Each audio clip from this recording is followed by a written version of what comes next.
knowledge about their field, that's what really counts. That's a good point. That's a really good point, because that's almost like why you would go to the Wall Street Journal for financial news compared to a blog where they just tell you the news, whereas the Wall Street Journal gives me what happened in the market and then how does this impact everything else? Like, what's the impact? Exactly. Well, it takes a writer who knows the market to be able to talk about that. That's a good point. I never really thought about it that way. Yeah. All right, hold that thought for 1 second. If you caught this part of the video, you've caught the live unedited edition. Home Gadget Geeks, Thursday night, May 23rd, 2019, about 8 o'clock in the Central Time Zone. If you caught this video any other time than that, you're either watching us live, which if that's the case, check in the chat room. Good to see you. I know Mark Robson is already out there. If you're listening to the recorded version, hang tight. We'll get started here in just a few minutes. Gathering the troops as we look for a few more folks in the chat room. We made a little bit of a stir on Twitter this evening. I was hoping we would. I was hoping my hashtag girl power, Sammy, would draw a few in tonight. So get some balance on this stream. Yeah, that's true. She brings balance to the force. So you do. Yeah, that's good. It's good. She keeps me honest. So I can't lie tonight. I mean, even with Sarah, I could probably lie a little bit, but Sammy will call me out for sure. Yes. So this is my time to ask all the deep questions, huh? I can really get the true answers. Probably. All about the truth. Good to know. Yeah, and sometimes she's more about her dad's truth than anything else. Jeez Louise. No, it's not that bad. She actually cuts me some. She cuts me some slack. Yeah. And what year are you go? You're going to be a junior next year? Yes. Nice. Okay. Sort of. Well, I'm set to graduate a semester early, but for all intents and purposes, I'm a junior. Okay. I'll just have like 1 semester as a senior. It's gonna be your 3rd year on campus. Yes. Okay. Cool. Yeah, we're gonna save a semester of tuition, which is about $12,000. So yeah, because I did so much dual enrollment in AP credit in high school. And that's awesome. So I not only can graduate a little early, I can take it a little slower because I'm at 12 credit hours a semester right now, which is perfectly doable while working at the same time. Yeah. Yeah. Good point. I may talk about that, Sammy. That's a good tip. Working well. The dual enrollment cheap classes in college or in high school. Totally agree. I took 10 credit hours of German in high school for $80. Which is a good way to do it. Super inexpensive. I was like, that's the cheapest 10 credit hours I'm ever going to get. And is this if it's the same as what I did, the dual enrollment was separate from AP. Dual enrollment, you didn't even have to take a test. You were just taking the class in high school, no special test at the end. Bellevue East had 2 different types. They had through Metro and through UNL. You're giving it all away. Hold on. Oh, we're giving it all away. Yeah, we're giving it all away. Sorry. Yeah. We'll talk about it later. We got to save it. Save Jim's got an agenda. Yeah. For all intents and purposes, they're different. I need content. Don't ruin the content. Giving away the content early. Can't do that. We're part of Mike. Part of what we're doing here is getting Sammy on to get her chops going for her own podcast. So she doesn't exactly know what she wants to do. I don't know what I want to podcast about, but okay.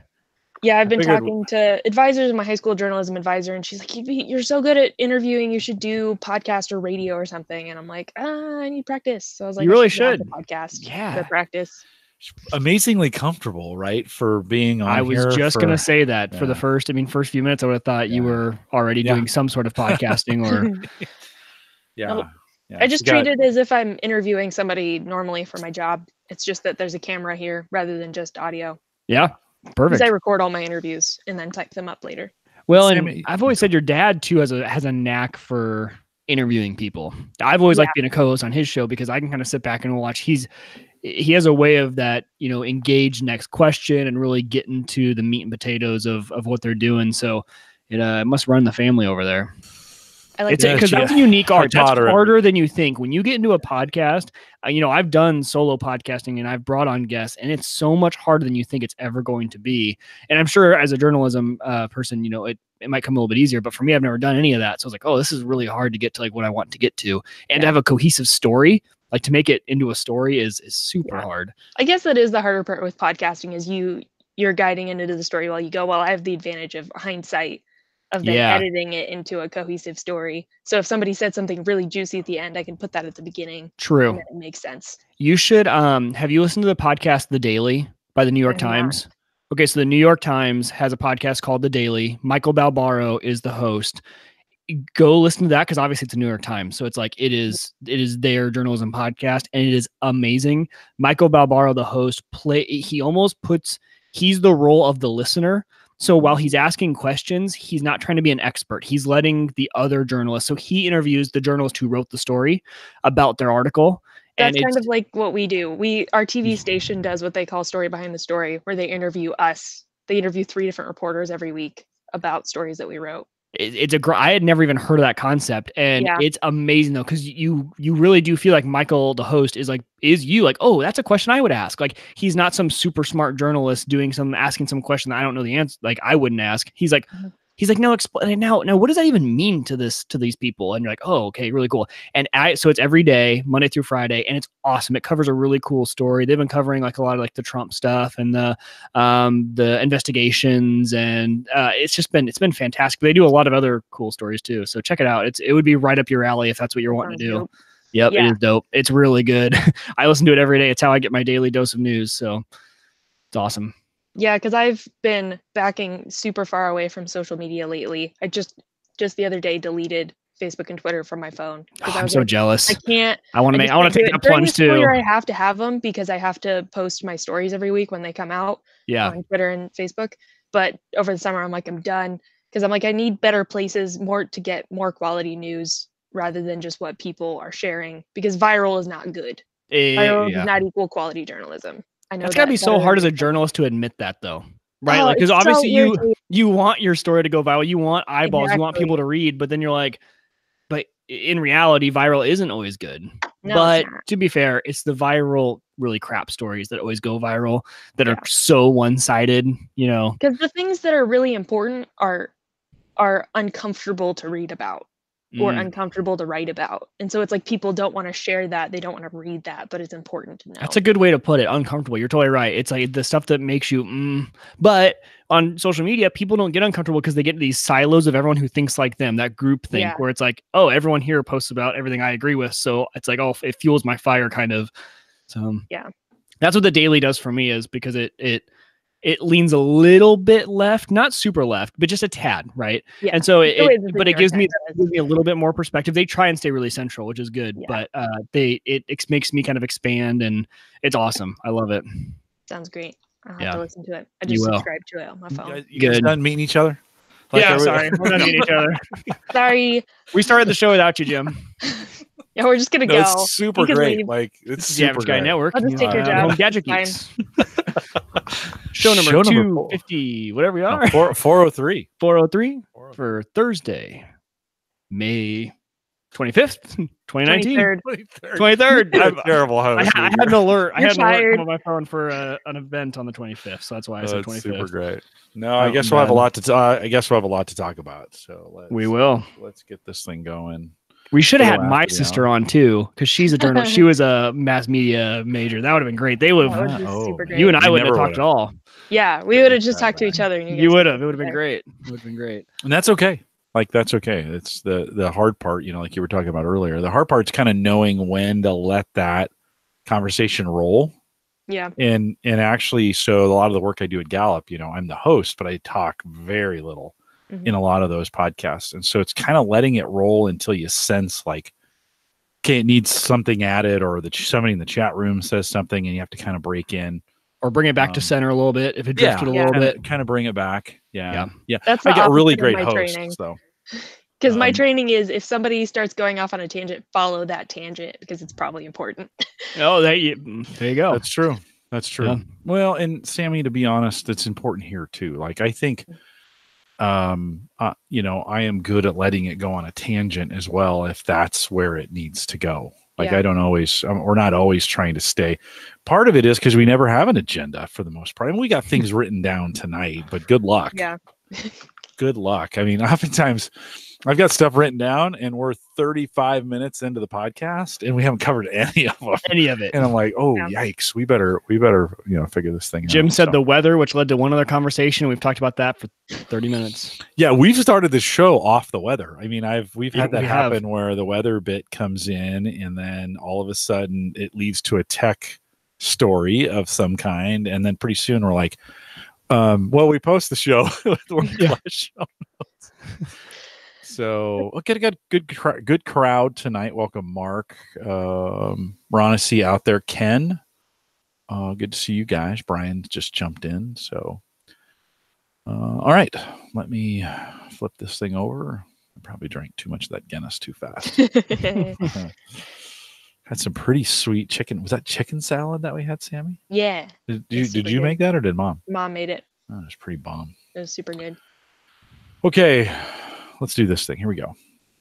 This is the Average Guy Network, and you have found Home Gadget Geeks, show number 403, recorded on May 23rd, 2019. Here at Home Gadget Geeks, we cover all the favorite tech gadgets that find their way into your home. News, reviews, product updates, and conversation, all for the average tech guy. I'm your host, Jim Collison, broadcasting live from the Average Guy.tv studios here in a stormy, Mike. It's like I think we had severe weather warnings just come in. So we do. Yeah, we have them until midnight tonight. So yeah. if the show all goes down, you know why. Got some storms. That's true. I haven't heard any lightning. We had a storm come through early this evening. The Big Ten is doing their college the baseball championship series is going on at TD Ameritrade Park here in town. I know they had to stop for a second and then come back in, and after the storm came through. Certainly we have not been getting the weather of our friends down in the Central Plains down there in Oklahoma and Texas. Lots of flooding. It has been serious weather down there. So if you've been affected by the floods or just too much water down there, so sorry for you.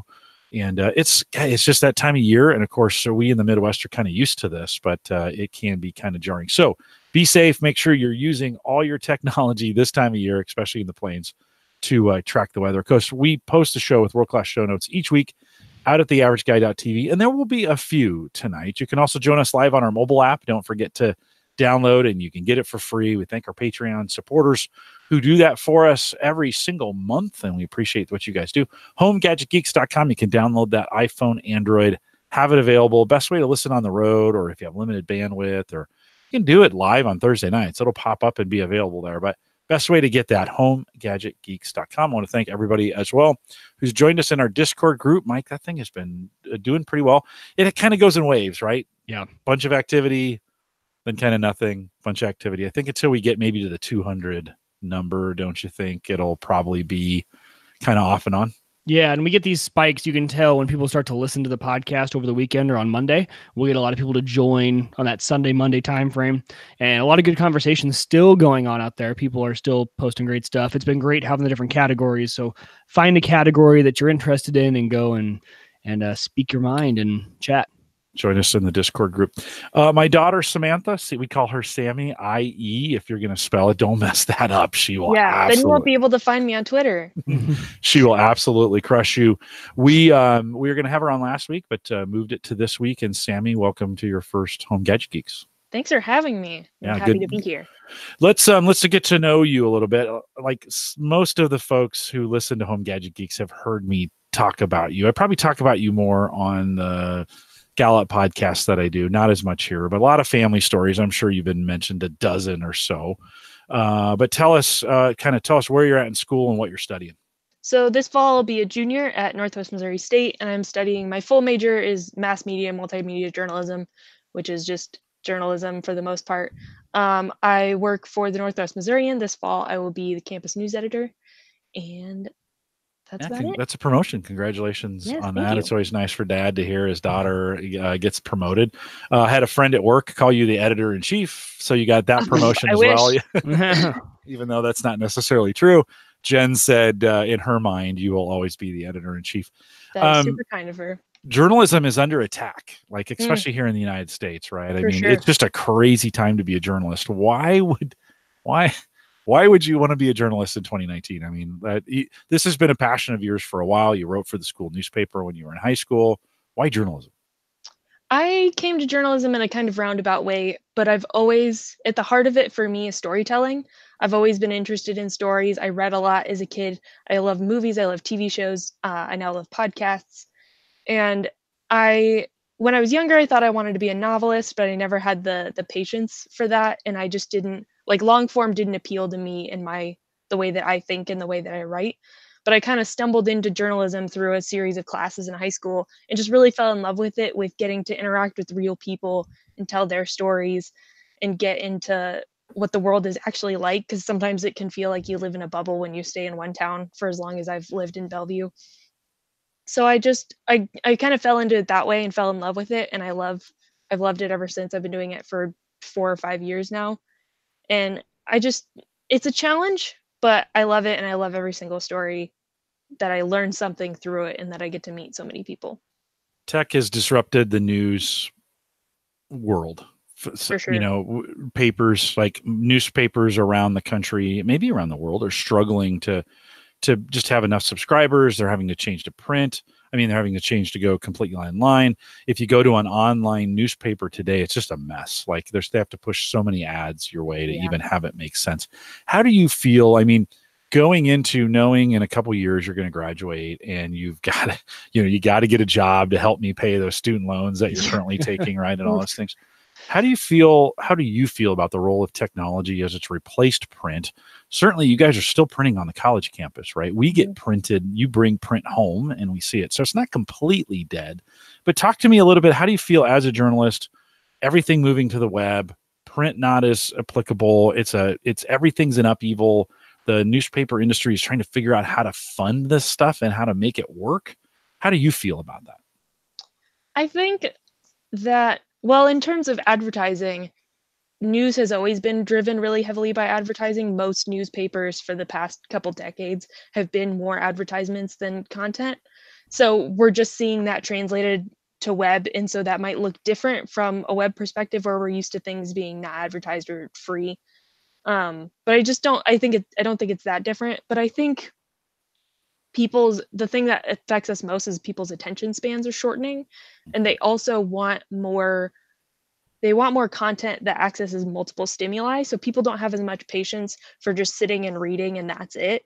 They want to see video, they want to see audio, they want to see photos, but you just don't get as much in-depth news that way. And one of the best ways for both retention and comprehension and accurate reporting is print, is text. And so I think we're going to have to find a way to keep people's attention and keep them reading, because that's what's best for news. That's what produces the most quality news. And obviously I'm biased as a writer, but the studies and the facts reflect that. And so I hope that people continue to value reading and value print, even if it's moved on to digital, that there's still value in text. Mike, as a lawyer, yep, you rely a lot on text. How has this changed? I mean, are you seeing, is this idea, Sammy saying, attention spans, and is that affecting you in your space? And or I mean, talk a little bit, dialogue with me a little bit on that. How is that working as far as what you're seeing in your industry? 100%. So, you know how when you guys get a contract, let's say you go and sign up at the gym and you get a contract, well, people already don't like to read legal contracts. So now take the attention span aspect and how people are not used to reading long documents or documents at all. I mean, to be honest, Jim, you can probably have a career where you don't read every day. You might deal with numbers, you might listen to audio, you might create video, but you might not be forced to read documents. So in my industry, it's coming to, in my field, one of my tasks when I first got into my new position was our CEO said, rewrite this entire agreement. I want it to read I want it to be entertaining. I want it to be funny. I want this to be for the average person, take out all the legalese. So I took, one of our agreements that is literally the heart and soul of our company, an agreement we use every single day with new people. And it was rewrite it so that, anyone who's a non-attorney could get in there and read it and enjoy it. And it was kind of interesting. So it's even changing the way we have to write, and which is super hard for a new law school grad. You've just been pounded into your head how to write in a legal way, in a legal format, in a very formal manner. And now you have to change it because even legal contracts now need to be written in an entertaining way. So it's changing our industry, because you definitely recognize, if I gave you guys 3 sample contracts and asked you guys which one you liked the most, I have some that are just, I even enjoyed reading them. Hannah would have loved reading them, and she is the opposite of an attorney. She is a polar opposite. And So it's really changed the way we read, because a lot of these now are intended, at least in my space, I'm in the mergers and acquisitions space. So these documents are going to the executive team and the board of these companies as far as whether you're going to buy or sell your company. And they want to see it in a more entertaining way. And if you bore them to death, they're not going to read it and they're going to throw it to the side. Whereas if you can wow them.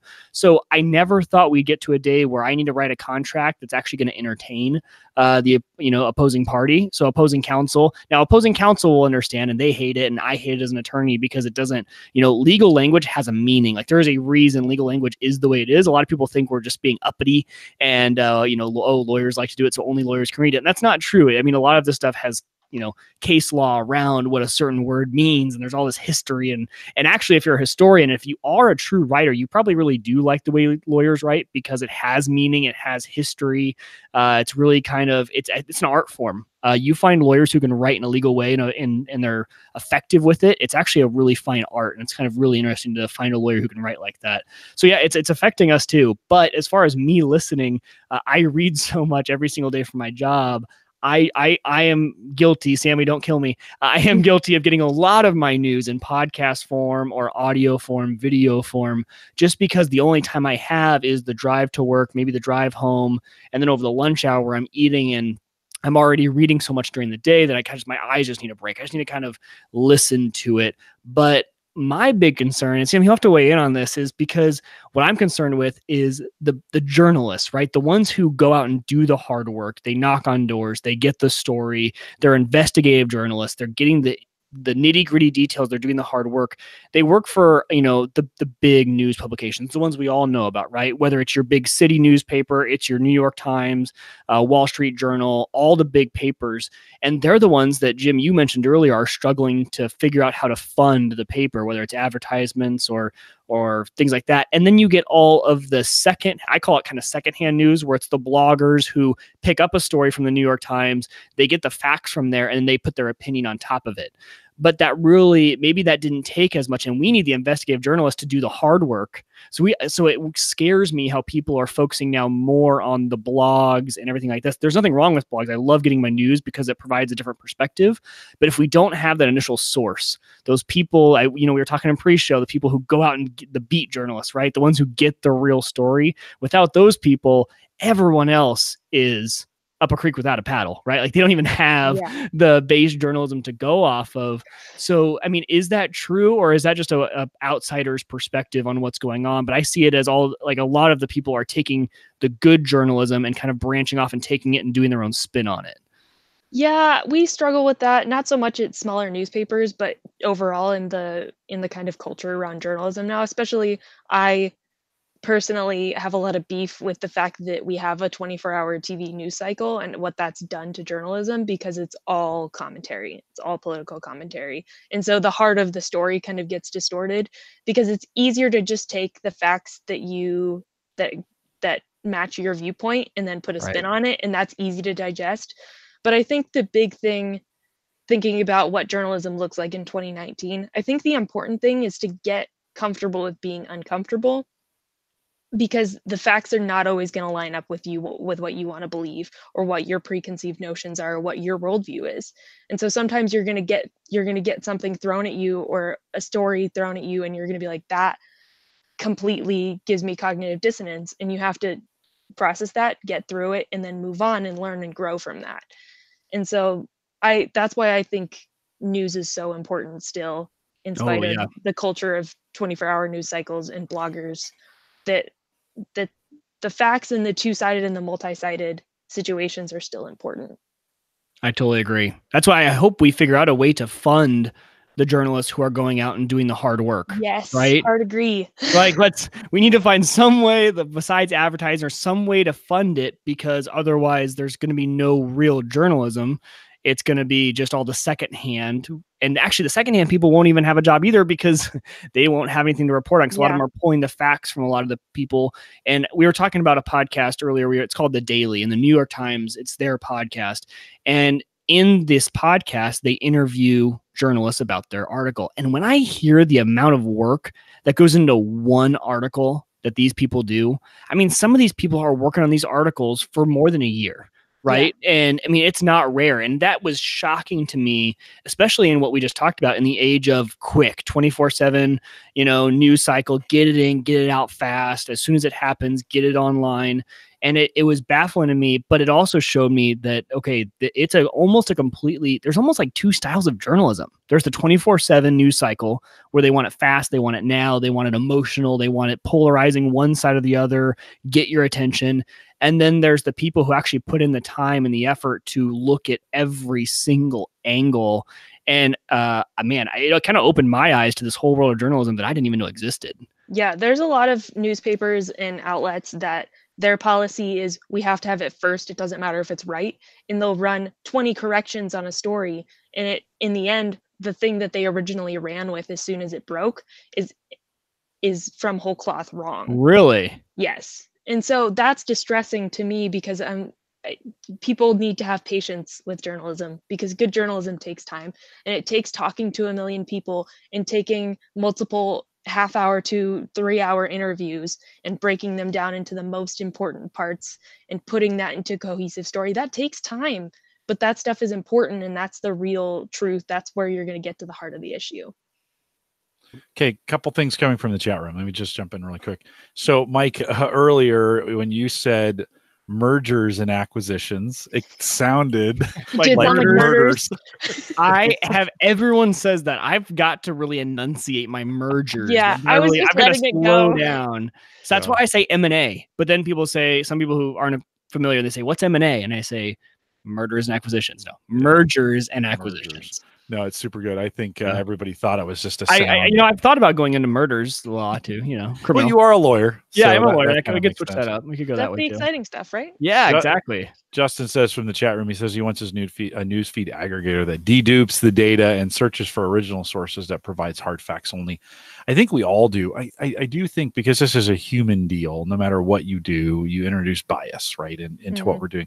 Sammy, one of the things that has impressed me the most about you is we've talked a ton about this. Like, you and I get hours together in the car to and from Northwest Missouri State. It's really been the best thing I ever did was drive you to college all the time. Like, it's been fun talking to you on those times we have together. But you have this, and it's always surprising me because, doing a lot of podcasting, we definitely come at this from a very biased perspective. Like podcasting, the way we do it is not necessarily investigative journalism.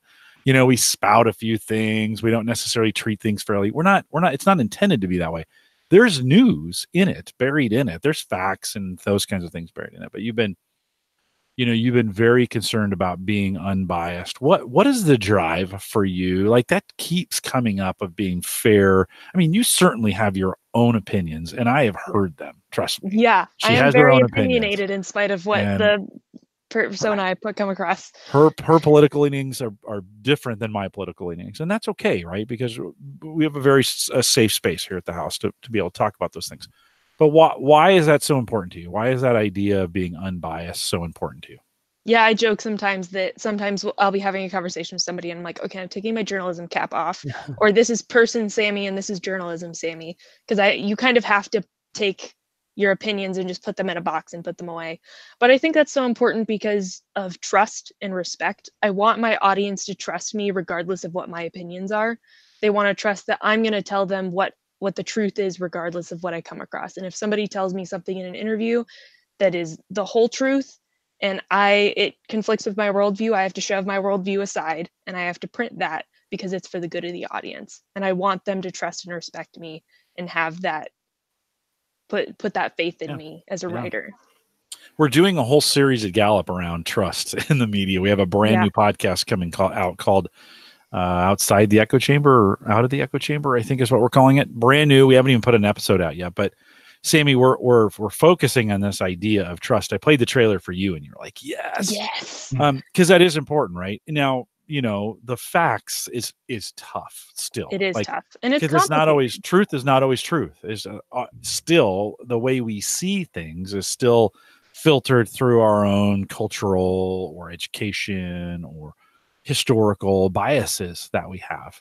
And even though we saw it, we may see something happen. We may not be able to trust that. One of the things you said Sammy, as you were saying, you got to talk to people and interview people and get right. I mean, I think that's the thing is oftentimes, Mike, you and I come at reporting on this podcast very centric to our own opinions. Yeah.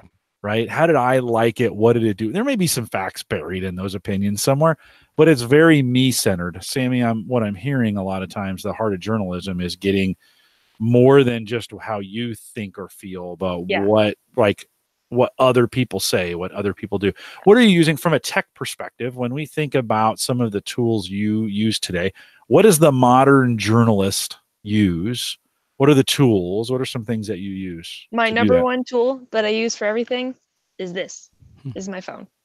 I record interviews on here. I often take photos on here because I check out a camera from the school. It's a DSLR with a huge lens, and it takes really nice photos. But sometimes something happens on the street or something happens in a meeting and you don't have your camera on you and you're like, I need a photo of this. So you take out your phone and you take a photo. The modern journalist is, you have to maintain some of your humanness, but sometimes you have to, a part of you always has to be on as a journalist. And you always have to be looking for news, and you always have to be thinking about what's the story. Could this be a story? What's this person saying? What does that mean in the broader context? And so you always have to be ready to pull out your phone. The thing that we joke about is I went to visit my high school last year, and I happened to be in the newsroom at my high school when a lockdown drill happened. So they say locks lights out of sight. You turn off the light, lock the door, you get in the corner of the room. So that way, if an active shooter walks by, they think that nobody's in the room. And Conley's talking to us while this drill is happening, and she's saying, you guys know what to do if a shooter comes. They say, yeah, you do this. We would probably get in the closet. We'd probably barricade the door. And I say, no, if an active shooter comes on campus, you pull out your phone and you start recording. That you as a journalist are a different type of human being, because sometimes when something newsworthy happens, you don't think I'm a member of the news. You think I must document.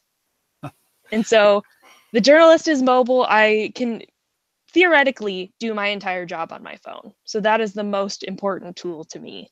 Didn't you have a picture that you took that made the paper from your phone? And there was a photo on A1. I could probably dig it out later. That my then news editor, Katie, was writing a story about a student who had died. It was just a medical incident. It was accidental, but they had a memorial for her on campus, and a ton of people were there. So many more people than we thought showed up, and Katie couldn't make it. And so she said, Sammy, can you go and just record what happens? Like any important bits, do interviews, whatever, just so I can finish filling out the story. And so I get there, I sit through all the talks and I record a few things and I talk to a few people. But towards the end, as people are starting to filter out, I'm just lingering, seeing if anything's going to happen. And this group of students gets in a circle and they start a prayer circle. And they're there and they're sharing emotional stories and everybody's crying. And so I am like standing there and I'm like, this is happening. So I pull out my phone, I climb up on a chair and I take a photo of the prayer circle on my phone and message it to Katie, and it ends up on A1 the next day. So that was a moment where I was like, this needs to be photographed. I wasn't here to take photos, but this is important, because we already had a photo planned for A1, but we ran that one immediately under it because it was just a powerful moment. A1 is for the novice. A1 yeah, that was the front page. What? Okay. It was the very front cover, and it was above the fold, which is prime real estate. And that was just a really good, gratifying moment for me of journalistic instinct. Well, it's super interesting in the sense that we've gotten good enough hardware devices. It's the phone that'll take pictures kind of worthy to be on a front page, so to speak. When you guys are working on articles, stories, do you have some kind of fancy tech that you're keeping track of all of this on, or what are some of the tools that you use? Yes. So we write all our stories on Google Drive, and we also use Trello, the project management system. So we have columns, so we have stacks, and every story gets a card, and then we put it in story ideas, and then as it goes through the editing process, it moves over, and we can attach the story document from Google Drive onto the card. We can put comments and say, here's how it's going. We can attach a photographer to that card so that photographer can communicate with the reporter and they can talk about what they're going to photograph for that story. And it's just generally the best system. And we also use Slack for messaging within the staff to keep in touch. So we have different channels, and then individually I can contact reporters through there. Does everybody just have Slack on their phone? Is that kind of keep track we of it mostly that way? use Slack on our phone, and then we use Trello both on our phones and on our computers. Yeah, you probably use Trello more on your phone than your computer, or the other way around? I use it more on my computer just because I always have my computer on me when I'm working, but I do sometimes use it on my phone if I need to edit a story really quick before deadline and I'm like in class. Sometimes that's never happened though, right? Never. No, never. Yeah, I'm definitely not paying attention during history while I edit a story. Could you mostly write a story on your phone, do you think? I could absolutely probably write an entire story on my phone because I could record it with I use just the voice memos app that comes on iPhone to record it. I can then plug my headphones in and type it out on Google Drive, and then write the story on Google Drive, attach it to Trello, and send it off to the editors. And then that's done. Speaking of your phone, one of the things that you'd mentioned to me, the importance of carrying battery and a charger with you. Now, can you talk a little bit about that? So I have a portable charger that carries about 4 charges on it. It also has a flashlight on it. But this is super important because having your phone charged at all times is super important. You never know when a story's going to break or an editor's going to text you. You're going to need to edit something last minute or take a photo. But also we keep these because a couple months ago, the fires in California trapped a bunch of college journalists on their campus, and they were trying to cover the fire that was surrounding their campus while they were on campus surrounded by the fire and cutting off power. And so they all needed to keep the story. They kept updating their website, but obviously they had no power. So they pulled out battery chargers. They drained gas out of people's cars to charge phones because that was how they were staying connected and keeping people on campus and outside of campus updated on what was going on, because they were the main line of communication.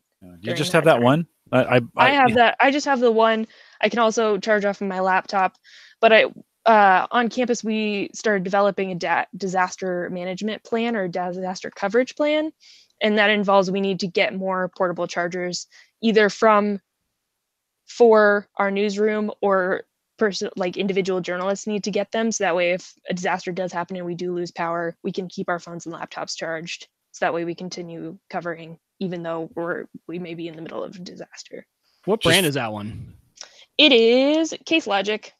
Okay. Just for the record, when we had that tornado go through here that went south of here a couple years ago, wiped out, it took out. Well, remember you, Mike, you did the video, the drone video for the Harley Davidson. I did. Yeah. Right after that storm, right? Right down there around Junction City or whatever, Pacific Junction. Yeah, Pacific Junction. Yep.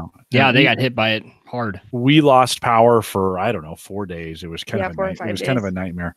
But I went out and bought Sammy and Sarah both those Shopko. They were actually clearancing them, and I loved it because it had the flashlight in it, and so it was one of those kinds of things. Yeah, where it was like, okay, if we're gonna have one of these, that seemed like a really handy additional thing to kind of have on it. Mike, in your everyday carry thing, you got a battery in there? I do. Oh, it looks the exact same. That's what I was wondering. It's a Anchor brand. I really like it. Again, same sort of size, so it has about 4 charges with it. I got it because I was, when I was traveling 100% of the time, it's slim, slips right down into a bag, and essentially it turned my backpack into like a portable charger, because I would just always be, when I'm traveling, having that plugged in, especially when you're flying and then you need an Uber, like flying Uber, all that stuff. It just takes a lot of drain on your battery. So I carry one every single day. I love it. It doesn't have the flashlight though. That would be nice. I carry a separate full flashlight on me. Yeah, I have a flashlight on my phone. So and even when you live on an older campus, there's not outlets everywhere.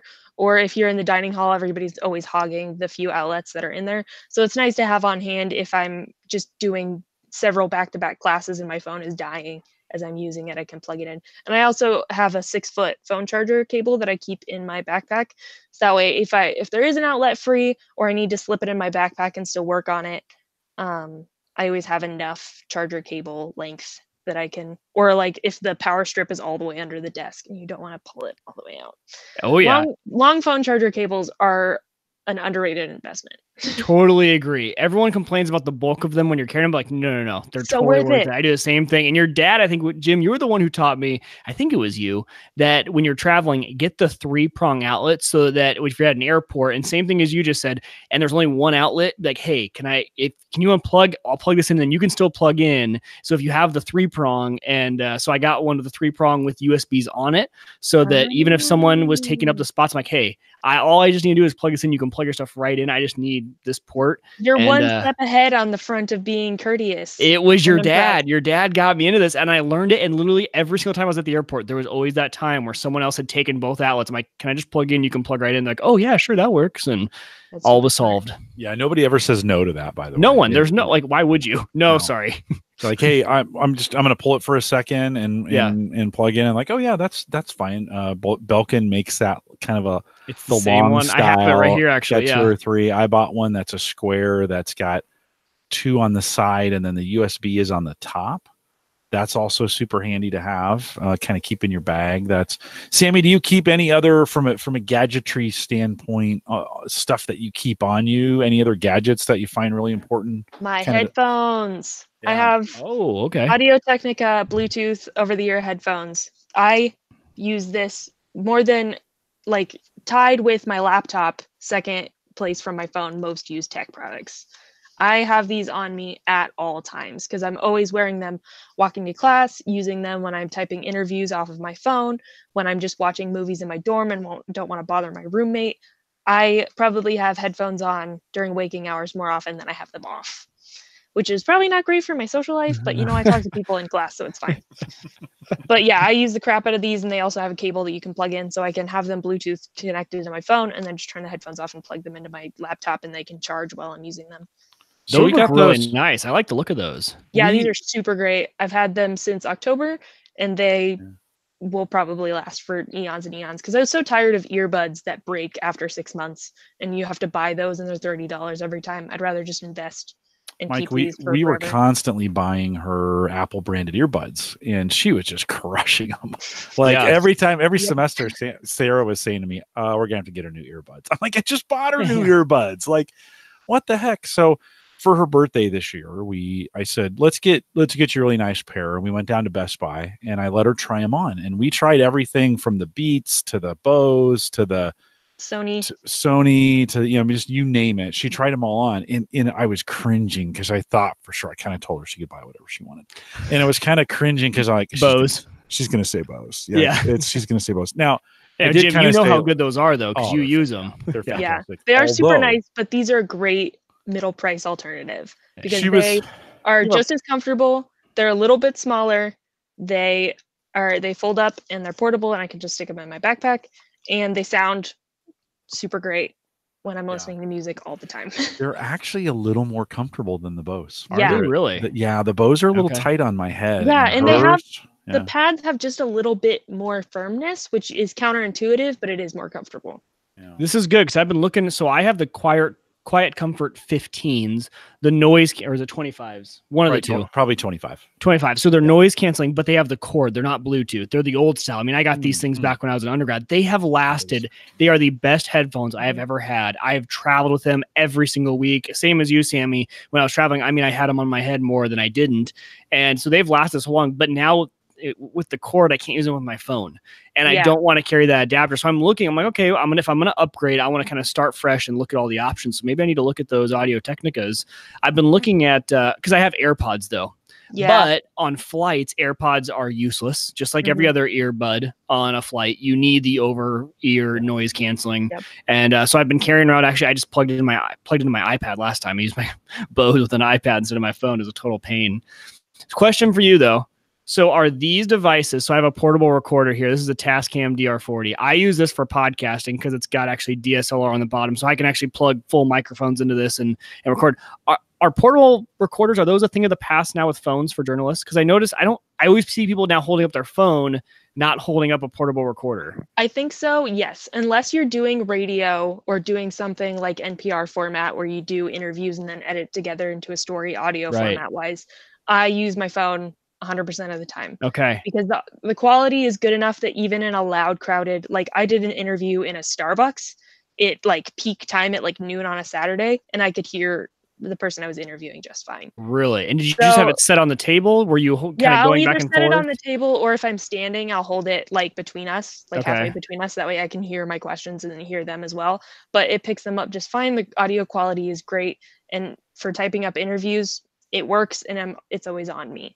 So that phone, I mean, that has changed the industry. For sure. You don't need it's preferred to have a nice microphone or a nice camera with you, but if you don't have it, it's not the end of the world because you can do it on your phone. Is there anyone that's doing maybe a high quality mic plugged into their phone? I'm sure some people. I don't have. We haven't been doing that in Northwest. I've thought about that. Okay. But I'm sure there are some people. There are YouTubers that do that for sure.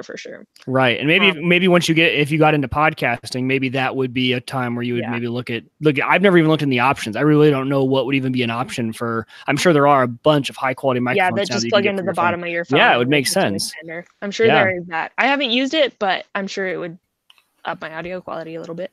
Before Apple took away the phone jack that was in there, right? They made a microphone that you could plug in, and I actually owned it. Now, when I moved to the iPhone 8, it's now sitting in my bag. I really need to kind of give it away, or I don't know what to do with it at this point. I guess I could retrofit it onto something. But Mike, I do find, and from Sammy's testimony on this, that the phone's good enough in a lot of cases for, just kind of hold that in the center, get close enough to it. Even with noise in the background, it works out pretty well. Yeah, the best tool you can invest in as a journalist is a phone with a good camera, a good microphone, and a long battery life. Sammy, that's great. You and I are on iPhone, but the other day you said to me something evil.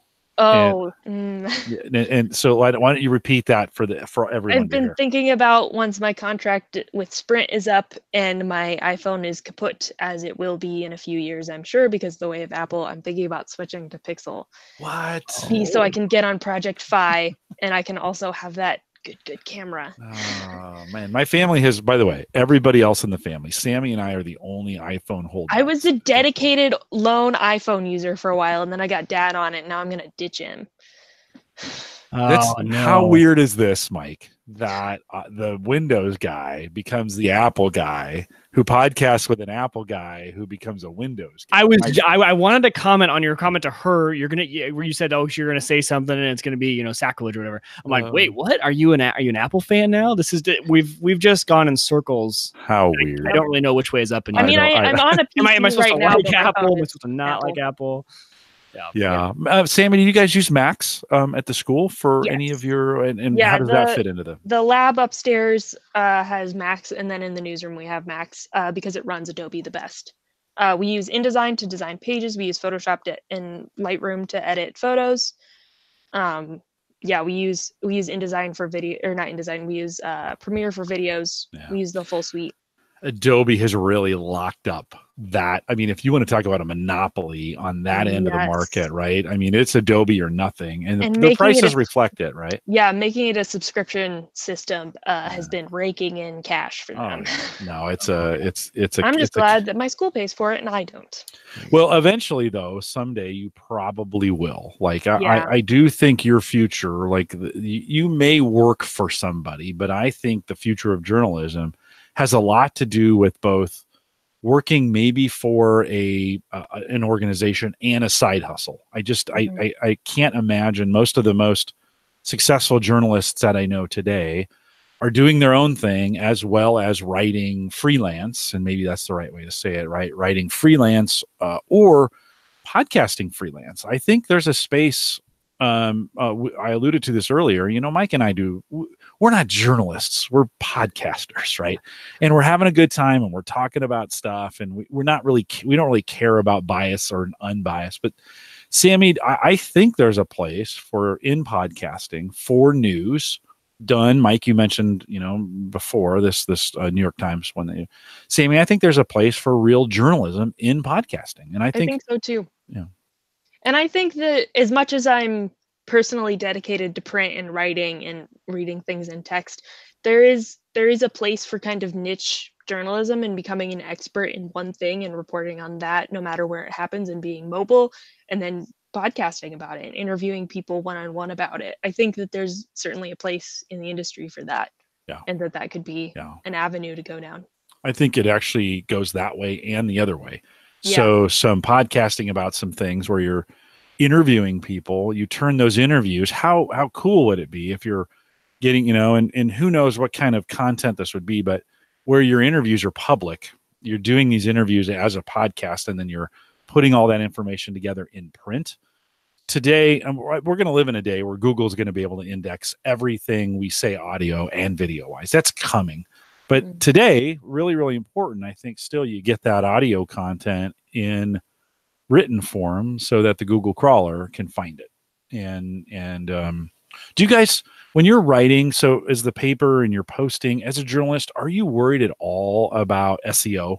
Do you think like, oh, I need to get keywords in here and those kinds of things? We try to be, we're not very good at it as a news staff, because that's just not what we're thinking about when we're writing. We're thinking quality journalism. We're not thinking hits online, but we do think about it. And I'm the one who, as campus news editor, I'm the one who puts stuff online. So I write the headlines for the website. I put in all the tags, and I write social media posts. That's why it's important that I take social media classes. And I'm taking web publishing this fall, which talks a lot about SEO. So we try to think about those things, and our advisor encourages us to think about those things, to write headlines differently for online than we do for print. So that way they get, if not more, not more search engine hits, but more social media hits, because we gained a huge following this past spring. So last school year when I was a freshman, there was an accident at one of the bars in town where a guy was drunk driving, and he crashed into the front of the bar and killed a Northwest student. And it was hugely devastating for campus. So many people knew and loved her. And so it was a huge story. And so this spring he had his trial, and we covered all 5 days of the trial with huge in-depth stories and photos and stand-up videos outside of the courthouse talking about, giving a summary of the story. And we gained so many social media followers on Twitter and Facebook from covering those stories. So now we're trying to take advantage of that following and keep those people reading. And so we're thinking more about what's going to draw our community in and keep them reading our stories, from a visual standpoint and from a headline writing standpoint. Can you do that and not be biased? Yeah, I think so. I think it's just, honestly, it's kind of like calculus. It's like math, pulling the right pieces out and putting them at the top will grab people's attention naturally. You could stretch the truth or get people fired up and angry, but we don't want to do that. We just want to take advantage of the assets that we do have and pull those to the forefront to get attention in a more organic way. Funny you mentioned calculus. I think a lot of people think journalists are just English nerds, and actually Sammy's way better at math in a lot of ways. Really good at math. And just to the chagrin of her high school math teachers, who wanted her to, she was doing great, and they were like, "Oh, would you do more of this?" She's like, "No, I'm actually more interested in writing." And they just killed them. They would always talk to us at parent-teacher conferences and say, "Oh, could you just talk to her?" And we're like, "No, actually we can't, because it's not really what she wants to do." Speaking of that school, let's as we think about that, Sammy, some advice. This is the advice section of the podcast. A lot of my listeners have children who are your age or younger in high school. Mike, yours will be here someday. You know the benefits of this, but one of, I think, the best kept secrets, and we see this all the time in the work I do at Gallup with our interns, with our high school interns, is the value of dual enrollment. And Sammy, for sure. We're going to get you through Northwest in 3.5 years, which is pretty great. Save us 10 grand or 12 grand, something along the, and I say us because you're helping pay for your own education, which I think is important.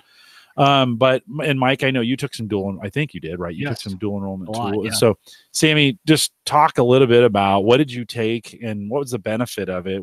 Certainly there's a cost benefit, but when you were in school, what did you take and what was the cost benefit? And kind of explain, I think a lot of parents don't know what dual enrollment is compared to AP. Everyone knows what AP classes are. So explain a little bit the difference and what it means for a dual enrollment. So I took dual enrollment, I took 2 types of dual enrollment courses. I took them through the community college, and I also took them through the University of Nebraska Omaha, and those looked a little bit different. Metro was more of a traditional dual enrollment setting where you take the normal high school class, but you also pay a little bit of money to the college, and the teacher is certified in that course at the college, and so you get credit for both of them at the same time.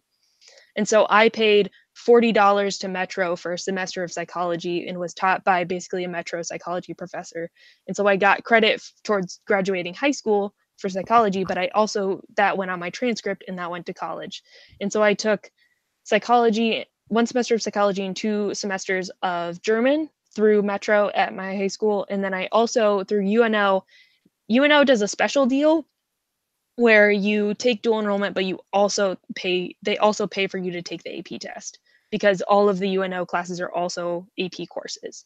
And so you take the class, you get the credit, but you can also take the AP test for free at the end in case dual enrollment doesn't transfer correctly, or you do better on one than the other. Or you just don't. Like, I took AP calculus in high school and I did dual enrollment credit, but I also took the AP test because I just didn't want to take the calculus final, which was cumulative. Do you remember the price? Do you remember what we paid for the UNO? I think they credits? are $200 or something. Yeah, I think they're 150 for. Yeah. Okay. And so it's about half price, by the way. And yeah, that's and then half price tuition for both schools. Yeah. For sure. And the nice thing about UNO was calculus in college is a semester class. In high school, it is 2 semesters, so you get it stretched out. And also, because it's high school, in college, you're going to class 2 or 3 days a week. So you're getting, most classes are 3 credit hour classes. But in high school, my calculus and 2 semesters of German were all 5 credit hour classes. So I was paying the flat rate for the class, but I was getting more credit hours, which is more money saved. Yeah, which 5 hours at Northwest would be about $2,300 for that class. We're paying out of state. Yeah, getting 5 credit hours for $150 is a steal. Yeah, I know. And that saved me. I came into college with, I think, 19 credit hours of credit, factoring in. I also took an AP class and took the AP test. That if I had taken 16 to 17 credit hours a semester, I could have graduated in 3 years. But I decided to take it a little slower, so I'm graduating in 3.5. Which was super smart. Mike, what was your experience? Yeah, exactly the same as Sammy. So I had the same thing. I went to school in Kansas City, and we had Johnson County Community College down there who offered the dual enrollment. Same thing, extremely affordable, probably around that same $40, $50, $60 per credit. And so the one thing I looked into was, because I had the option, right? You can do AP, take the AP test at the end, or you can do enrollment, or same thing as you, take a dual enrollment course, and you can also take the AP at the end. For me, the big determining factor was look where you want to go to college and talk to one of the advisors there and see if they're going to accept that because some of them will accept almost every college in the country will accept your dual enrollment credit. The question is, are they going to apply it just as a gen ed credit, or are they going to actually apply it as the course you took, right? Is it going to count as a calculus math course, or is it just going to be a general gen ed? So I talked to Creighton. I knew I was going to go to Creighton. I talked to an advisor up here. They said, it's going to count. If you take dual enrollment from JCC, we'll count it as. So I knew I didn't have to take the AP test. Whereas if I had gone to a different university, they might have said, no, we're only going to count that as gen eds. Then I would have taken the actual AP test so that I could have gotten the actual credit, because AP, obviously, very different beast. You take the test, it's counted as that course. So if you know where you're going to college, it does help. Or if you know generally where you want to go to college, a lot of times if I know I want to go to Nebraska State College System, whether it's UNO, Kearney, Omaha, Lincoln, then you can go ask them. So for me, it was plan ahead, kind of go ask, see what you want to do. But dual enrollment was amazing. You're in your own high school environment, which you're already very comfortable in. The teacher, like you said, is accredited at the university level and the high school level. A lot less pressure.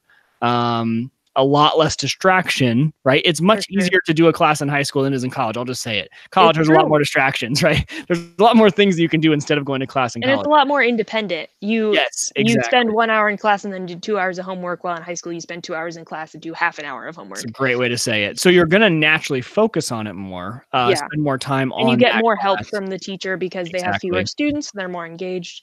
It's just a great system overall. And it's especially so I did it for all the classes that I knew I would have a hard time focusing on in college. So I took all the classes that I actually wasn't too interested in. I took those as my dual enrollment so I could get those out of the way I knew in high school I had to be there anyway.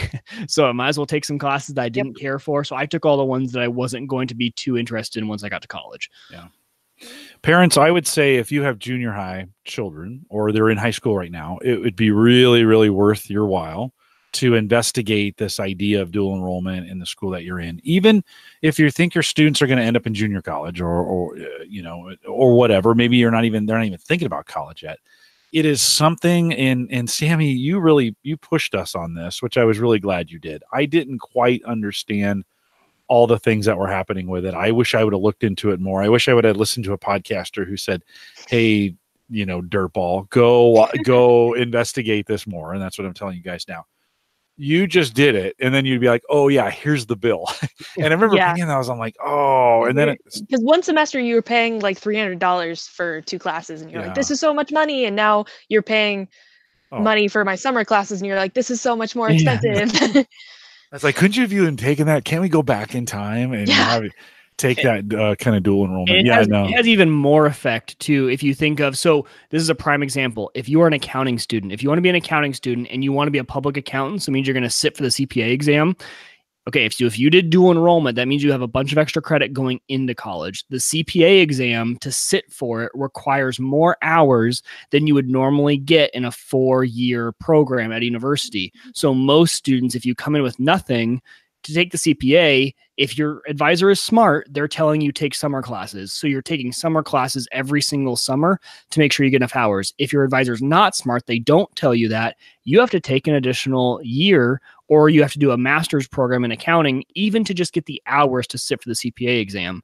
But if you came in with dual enrollment, you might have covered your butt because you might have enough hours ahead of time that you're good and you can get all of those hours in a 4-year span, maybe without even taking a single summer credit. Now, summer credits are great. I actually highly suggest them. I took a bunch. I'm taking them right now. Yeah, aren't they the best? There's less pressure. I mean, they are consolidated, at least mine, where they're in a month, whereas you would have all semester. But it's a little less pressure, a little more relaxed environment. So, but you could cover yourself in a situation like that from taking an entire year extra at a university. And, if you're at a university that's expensive, that could save you $40,000, depending, even more if you're at like an Ivy League school. So just prepare. I think, Jim, what you were talking about is, you didn't really know about it. Sammy luckily was bringing this stuff to you. As parents, though, if you can know about these options ahead of time, it can really save some coin down the road. And especially if you're a student, if your kid is having to pay for this, it's a big savings. That's a serious pro tip for very less work. Accounting people. Yes, for the accounting people, it's huge. Right on. There's a lot of programs like that, not just accounting, but that was one I experienced. So let me encourage you, if you're listening to this podcast and you're like, my kids are already gone, or my kids are too young, help those around you with this info. Like, I think this is really important. This is tens of thousands of dollars we're talking about in savings in kind of just about an hour worth of work to investigate it, see what's available, kind of think about it. If your students are going to go to college in any form, this can be a huge savings. Is it necessarily tech related? No, but do we always talk about tech stuff here? No. Like, this is one of those podcasts where we're just trying to be helpful. So, if you're in that boat, or you've got friends who are in that boat, or you've got friends with kids who are in the junior high school, it is a really, and in Mike, kind of what I find is it's only in kind of the privileged areas where the students, right, that take advantage of this. Yeah. So if you are in an area where we're very lucky in Omaha and in Kansas City, the areas we both live in, very great, school systems here are pristine, really good. If you are engaged and if you talk to the advisors, they have the information. If you know someone who's not in one of these areas, talk to them about it, because this is available for everyone. It's just that in the not so well educated areas, if people just I call them the engaged areas. If the teachers and the advisors aren't engaged with their students, the students are never going to know, and a lot of times the parents don't know. So help your friends out. Talk to a friend about it. This could literally save them money. They should be paying you for this advice, right? Basically. Yeah. Brian Hour says test the relaunch of the Financial Tech Podcast. That's man. If we get into student loans and everything, we could have a whole episode on that. I did back in the day. I did a whole podcast with Christian on how to finance college, and it would apply today. Is it kind of when he started at Maryland way back in the day? This would be almost 6 years ago now. we spent some time thinking about this. Is tens of thousands of dollars when huge we think investment. it is. It's a gigantic investment, and there's some things you can do. But if you're not in that boat, with you everywhere. You can't. This goes through bankruptcy. This goes through. This is until you die. Yeah. Oh, thanks for that reminder. Yeah. Thanks, Mike. I appreciate that. There's always SoFi though. If you got a lot of private high interest loans, SoFi is actually a really good platform. Well, I'm hoping that I make enough in crypto that I'm able to pay off Sammy's loan. So that's really banking on that crypto. Here at the end of the show, Sammy's sick of me saying that. Sammy, let's have a fun topic really quick as we kind of bring this in for a landing. Your brothers got you into Pokemon Go, which they did. No way, really? That's yes. I still can't believe you were the holdout. Like they were doing it and you never They did. all played the Nintendo games growing up. I knew nothing about it. I was the least video game like all of my brothers built computers for themselves for gaming and I did not. And I'm like, of my family, I'm the least tech savvy, which is kind of hilarious. But this January, Tim was in town on leave and Josh came over after like early in the morning and he was like, get your shoes on, Tim, we're going to Taco Bell and we're playing Pokemon Go. And I was like, I want to come because I wanted to get out of the house and I wanted Taco Bell. And he was like, well, if you're coming, you have to download Pokemon Go. So on January 3rd, I downloaded Pokemon Go and here I am 5 months later and I'm at level 29. Yeah. Like I got fantastic. My gold gym leader badge for defending gyms for 1,000 hours after 1 month of playing. And Josh is like, and I have a spreadsheet that's always open that's full of like my candies. And Josh is like, how did you become a Pokemon nerd in less than 6 months? I'm like, Josh, you don't understand. I don't know how to like anything casually. I am all in on everything. So I'm obsessed with like Go. Sammy. You are. We have a lot of things in common. I like that. Well, all three of us. Anything that's worth doing is worth overdoing. That's right? what Dad said to me as soon as I started playing. Yep, I love it. That's fantastic. Yeah. So now I go. There's a cemetery that's in the really old part of Bellevue that's nearby. It's probably like what would you say, Dad? Like a quarter of a mile, half a mile? Half probably. Yeah, half mile. So it's all uphill though. But I walk there every day and I do the gyms and I spin all the stops and I catch Pokemon and then I come back and like that's my workout for the day. Because like on campus, college campuses are the best place to play Pokemon Go. If you live on a college campus and you're not playing, what are you doing? Because there's gyms everywhere, there's stops everywhere. And so it's really easy to get high levels really fast. So I was like, I might as well do this thing and do it for real. But I'm so used to walking all over my campus all the time because I don't have a car. So I'm like, I need to keep up my walking over the summer. Because I also live on the 6th floor of my dorm and I take the stairs because I'm claustrophobic and afraid of elevators. So I need to keep up my hill walking so the stairs don't cripple me when I go back to school in August. So is it still worth it to play so I was in Pokemon Go casually with my wife. We loved it actually when it first came out. I didn't know it's still going and still. Yeah, and they still update it. They add new Pokemon every couple months. It's gotten a lot better since it first came out. Yeah, so many fewer bugs, so much easier to catch things. It used to be like impossible to get certain things, and now you can find them anywhere. Like I caught like 12 Pikachus in a day one time. Wow. Okay. It was a community day. I'm sorry. Did I just fall asleep? Yeah. I can't. Don't be rude. Don't be rude. No, I'm just kidding. Yeah, I actually took Sammy out. I went with Josh to see the movie, and I was telling Dad about it. I was like, "Are you going to see this movie?" He's like, "No." I'm like, "Okay, here's the spoilers."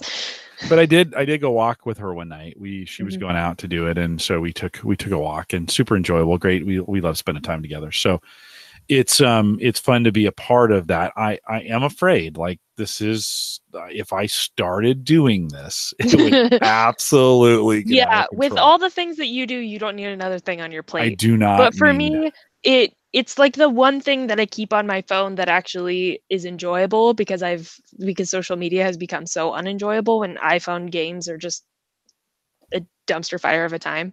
So it's like my one thing, and it also encourages me to get out of the house and to spend time out in the fresh air, and like it's goal oriented, but it's not so much of a time suck as you would think it is based on how into it I am. But really it's like I walk like 30 minutes to an hour a day I spend on that walk, and it's good for my health. It gets me out of the house and it's incentivized getting out of the house. So I'm not like, oh, it's kind of overcast outside. I'm not going to leave. I'm like, no, I need to get my 7-day goal. You convinced me. I'm downloading it right now. I'm getting it back to my phone. You're getting back up I gotta see where I was. I'm really intrigued of where I left off on this. Oh, that's so I'm a Pokemon awesome. Go evangelist. There you go. If you start Somebody doing pay it, me. Well, I already did. And we got really into it, so I'm kind of Yeah. excited to get back into it. Yeah, now I'm going to start hearing stories from Sammy about conversations she's had with you. Yes, and it's going to be like, oh yeah, Mike and Hannah. I'm like, wait a minute, you talk to them more than you talk to me? Yeah, we went out on a 10-mile bike ride, and we got a bunch of Pokemon. It's been great. Yes. Oh, that's super great. That's what I do. I steal people's friends through mutual interests. I like it. I think it's been, I really like the direction Pokemon Go has gone and what they're doing with it. And it's getting people out and it's getting people active. And I thought it had kind of died down. And I think actually, Sammy, for the high schoolers that are behind you, I think it has. But I think your generation and above, you and your brothers, you were kind of in between. Tim and Josh, who are now 26 and 22, are in that sweet spot. And I think you were a little young for it, but because your brothers were doing it and you kind of got into it, I think we see the 16, 17, 18, 19-year-olds. There's certainly some that are doing it. I don't think it's as popular anymore for them as it used to be. And it's weirdly accessible for adults because we're more mobile and oftentimes we're more in control of our schedules. And if you live on a college campus, it's a great place to play because there's so much stuff going on. And it's so easy. Like the Team Mystic on campus has a group chat. And so they do raids together and they'll go take over gyms together, which is annoying for me at Team Valor because they're so well coordinated and I'm such a loner. But like it's a community thing and it brings people together. So I think that for us young adults, it's really an accessible thing and a fun thing. Yeah. No, right on. I've lost Uyghur. You've lost me. I'm over here. Sorry, I gotta go for a walk. Listen, by the time we get out of this podcast, he'll have been in, out, and then sold everything that he has on Pokemon on eBay for like $50. $5 on the app. Okay. I've done the whole thing for free. Except when I got the gym leader badge, I spent $5 to buy all of the outfit because I just wanted to. Well, Josh has been on Pokemon Go since 2016 when it came out, and he spent 2 years trying to get his gym leader badge, and I got it in a month. So I had to brag about it in front of him because I'm a mean sister. That's the real incentive there. Man. That incentivizes me to spend real money. It is tough being a Collison. I am not gonna lie. You got to have some. You got to have some intestinal fortitude to live in this house. Let me tell you. Well, it's prepped me well for being a journalist because in the newsroom, that's how we show affection is we're so mean to each other because journalists are so jaded and we just have to let off steam because the world is so dark.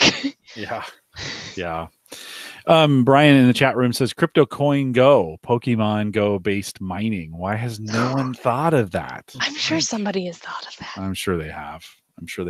Sammy, as we kind of wrap this up, you wrote an article, which I thought was really cool, not necessarily tech related. There's a little bit of tech in this, but you wrote an article for the school, for the Cat's Guide. So it's like a mini magazine we put out every summer that we especially cater to freshmen. It comes with a map. It comes with letters from the president, the student senate president, and the editor in chief. And it's just kind of got like fluffy stories and like how-to guides for freshmen to kind of get them acclimated to what the culture of Northwest is. So 10 things. And I think if you're listening to this is good for parents too, or if you're a college student, this may be appropriate to you. Sammy, I'm going to say the item, then you're going to quickly say why. Okay, here we go. And the first one's great. A thick robe. Why? So if you live in dorms, the fire alarms go off a lot, especially with the advent of vaping. I'm going to tell you things that are not in the article that are true life because you guys get the exclusive. People vape and they set off the fire alarms in the middle of the night or when you're in the shower. So I have a really thick Land's End robe that's like longer than knee length. It's full arm length and it's like terry cloth towel thickness. And that thing came super in handy when the fire alarm went off when I was in the shower and it was the dead of winter. Number two, pro tip, a surge protector power strip. I think this kind of makes sense. But why? Because there are not enough outlets in dorms and because there's so much electricity running through the building. If you plug in a regular power strip or extension cord, you have the risk of blowing the fuse. So if it's surge protected, then it's safe for the outlets. And then you can plug your phone charger, your laptop charger, your lamp, your fairy lights, everything, your electric tea kettle. And those are all the things that sit on my desk. Pick those up before move-in day. Yes, because the Maryville Walmart is always sold out of those, and your college town Walmart will probably also be sold out. And you could probably quickly order them from Amazon too. If you were going to we had some just laying around the house that we just had. Yeah, I've ordered a bunch. They're super cheap, $3 maybe each on Amazon. Little black ones. They're 6 outlets. I just kind of keep them around. You never know. Yep. Mike, you probably got how many power strips do you think you own at this moment? Man, I can never find one when I need one. That's the one problem. There's a million, right? Yeah. Oh, probably a million later on too. I don't even know. Number 3, handheld vacuum. Yes, the dorms at Northwest have vacuums, but they're terrible and they're super old, and some dorms don't even have them. So having a handheld vacuum is nice for when you, I don't know, accidentally pull your microwave plate out of your microwave and shatter it all over your carpet. Not that happened. That happened this past semester and was devastating. It's fine, but having a handheld like dustbuster is a super lifesaver for when your floor is just covered in hair because you live with 2 girls. No. Like that's the real stuff. Right on. Earplugs. Yes, because sometimes your roommate snores, or the room next to you, they throw a party. It's because you can ask somebody before you move in together, like, do you snore? And they'll be like, no, and maybe they do, and they just don't know it, or they lie to you, or they snore when they have a cold, or it's just loud or annoying. So having earplugs is nice, so you can get sleep before a big test. Bose has those new ones that play music to kind of mask somebody snoring. Do you think you could, and they're supposed to be in ear, do you think you would prefer to have something playing or just plug it up so you can't hear anything? I can sleep with silence, so I just use regular ones, but I also sleep with a fan on, which also helps for ambient noise outside of the room. So white noise probably could help, but I can do without it. Justin says he tried to catch himself snoring once, stayed up all night, but couldn't confirm it. Hey, listen, I'm to the point now, I can hear myself as I'm drifting off to sleep. If I lay on my back and I put my head up under the pillow, which is super comfortable for me, as I'm drifting off, I can hear myself snoring. And then I'm like, okay, I need to turn over. So yes, it can be done. You can snore with the best of them. It's Me? Impressive. Yes. Yes. Oh yes, I can. Yeah, for sure. Wall coverings. Yes. Dorm walls are notoriously plain white and usually cement bricks. So bring something to cover your wall to dampen that echo that comes with an empty cement dorm room, but also to give some personality and some liveliness. I have like a net of fairy lights that I cover the wall with, but you can also get like super cheap tapestries. You can get posters. For a while, I had a bunch of news clippings up on the wall just as like inspiration or ideas. If we bought you one of those photo frames that was constantly rotating pictures through, is that interesting for a college student to have? I think so. Yeah, I print regular photos, but I think that's also nice so you can add new photos to it, and so that way you can just have reminders of home and family and friends and pets. I miss Pippin a lot when I'm at school, so I have lots of pictures of him on my bulletin board. That would be to get a photo frame that's tied to a cloud account where mom and dad are constantly taking pictures at home and then updating that cloud account, and they would just automatically. That's super dangerous if your parents are mischievous, but also a good idea. Or make a terrible mistake. They'll just put goofy faces and just embarrass you in front of your friends. It's great. Oh, okay, yeah. All your baby pictures of your bare butt. You know, that's exactly what I was thinking. That's exactly where my brain went. A coffee maker. Oh, if you are addicted to coffee, there's usually Starbucks or scooters if you're in the Midwest on campuses, but that gets expensive after a long time. And most people, I would say, develop caffeine addictions in college. So if you like coffee, get your own coffee maker. It'll save you a bunch of money. And then you don't have to leave bed to get coffee. You can just turn it on. Like if you have a Keurig, you can just put it next to your bed and turn it on. Would you do a Keurig? You're tea, right? I'm a tea drinker, so I have an electric kettle that sits on my desk. Yeah, you're pretty dedicated to it too. Like tea is a whole thing. There's a whole subculture around tea. Tea is a whole thing, but I'm pretty low key with the tea. I usually just drink I started with the herbal teas because tea is an acquired taste, kind of like coffee. But now I'm just on like straight black tea. I drink it with no sugar, no milk. I'll drink either decaf Earl Grey or English breakfast in the morning. But it's super good. Do you make it and smoke it? No. Okay, let's not go there. Mattress topper. Yes, dorm beds are terrible and awful. And maybe even if you live in an apartment, the bed is probably awful. So I have like an inch thick memory foam. It's got like cooling gel in it, so that way it doesn't overheat, and that will make any mattress feel so much better to just put a topper on it and maybe even like a slip cover over it, so that way if somebody spills something on your bed or whatever, that way you don't stain the mattress topper or your mattress, because then you get fined for that. Mike, did you ever live in the dorms? Oh yeah, all 4 years. Yeah. Any tips you'd add in here that you pulled out of living in there? I was trying to think of the ones that have a favorite cup. Get your cup that's your cup that no one else can use. This is my cup. Yep. See, it's a newspaper. Shout out to Phil and Bree who got me this for Christmas. I love it. The New York Times one or New York Journal? Oh. Yeah, it's a fake newspaper because it's a Kate Spade cup. Gotcha. But it looks like a newspaper. And it's cute. Have your cup. That's my biggest thing was have your cup. And I don't know. I always ran, this is just the nerd in me. I ran my own Wi-Fi. I didn't want the campus Wi-Fi. I wanted my own. So I would plug in, I would send an email to our IT department, give them the MAC address of the router and tell them it's an Xbox. And then that way it got registered on their network. So then I could have my own router and then we could have all of our own LAN stuff privately. So we had a printer and everything. Yeah. Internally. Yeah. So I was like the nerd of our group. Everyone loved it. So I did that. But yeah, you're right. The crazy thing about Northwest is we must have fiber or something, because Northwest Wi-Fi is faster than anybody's home Wi-Fi. Like that's both really me and my friend Andrew were complaining about how when we go home for the summer, we're like, internet at home is so slow. Like, especially when you first get there, because newspaper staff, we come to campus a week early to start covering the news because we're crazy. And that first week when nobody's on campus, the internet is so fast. And even once everybody comes on campus, we're like, where are they getting this super fast internet from? That's super cool. Yeah.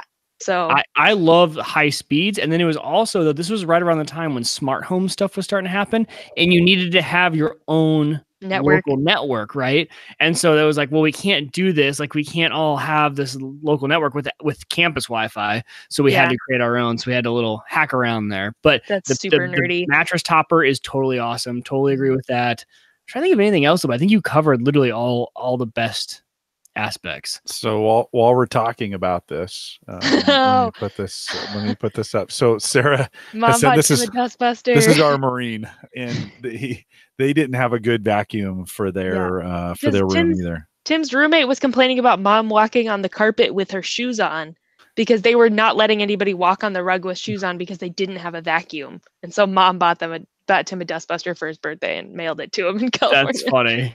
Super funny. So just funny that would pop up while we were talking about. Sammy, final one, something that motivates you. Oh yeah, I was like, I want 10 to round it out. And I was thinking about how over my desk at school, I have like some drawings from some friends, like my Staffer of the Week award. I have a bulletin board of my friends and family. But above that, I have an editorial cartoon from Jeff Katurba that Dad gave me as a going away present before I left, and it's a bunch of people holding up newspapers and phones and magazines, and it's a standing up for journalism.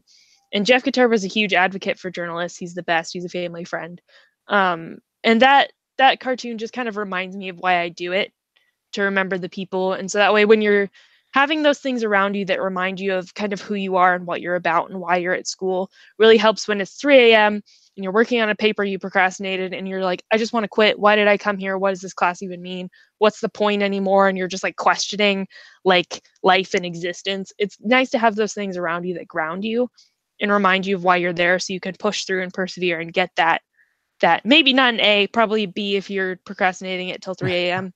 But you can pass that class and you can get that degree and remember why you did it and not lose sight of who you are along the way. That is such a cool idea. I never would have thought of that as advice to a college student. That's so perfect though, because one thing now that I think back is throughout your college years too, even, it doesn't need to be something you bring into college, but something you develop through college. Get something that you will take away when you graduate and that will remind you of your times there and what was important to you. So when we were in college, we had this table, cheap Target table, sat in our room all 4 years. But it would always be, if you had the center of it is actually a big army, what do you call it? The symbol for the army. Because one of our guys was ROTC all 4 years. And so his sticker is right in the middle. And then we all put these stickers. And then if you ever came over and if you hung out with us in our room and you partied, hung out, whatever. We had all these permanent markers on the table, and everyone would just sign it. And so we have this tabletop. So when I graduated, I didn't want the whole table, but I unscrewed the top, and it is literally on my workbench. And I see it every single day when I get in my car and I leave. And it has all the signatures of everyone in college, has all the stickers. It has the Army one in the middle. So I see that. I think of Steve, and he's out in California. I see all the, we were into longboarding. So we have all these longboarding stickers. Like it's just, but it's so cool. So get something that reminds you of your college days, something that's memorable for you, and take it with you, because you'll love that. Like I look back on that, it's so cool to see every single day.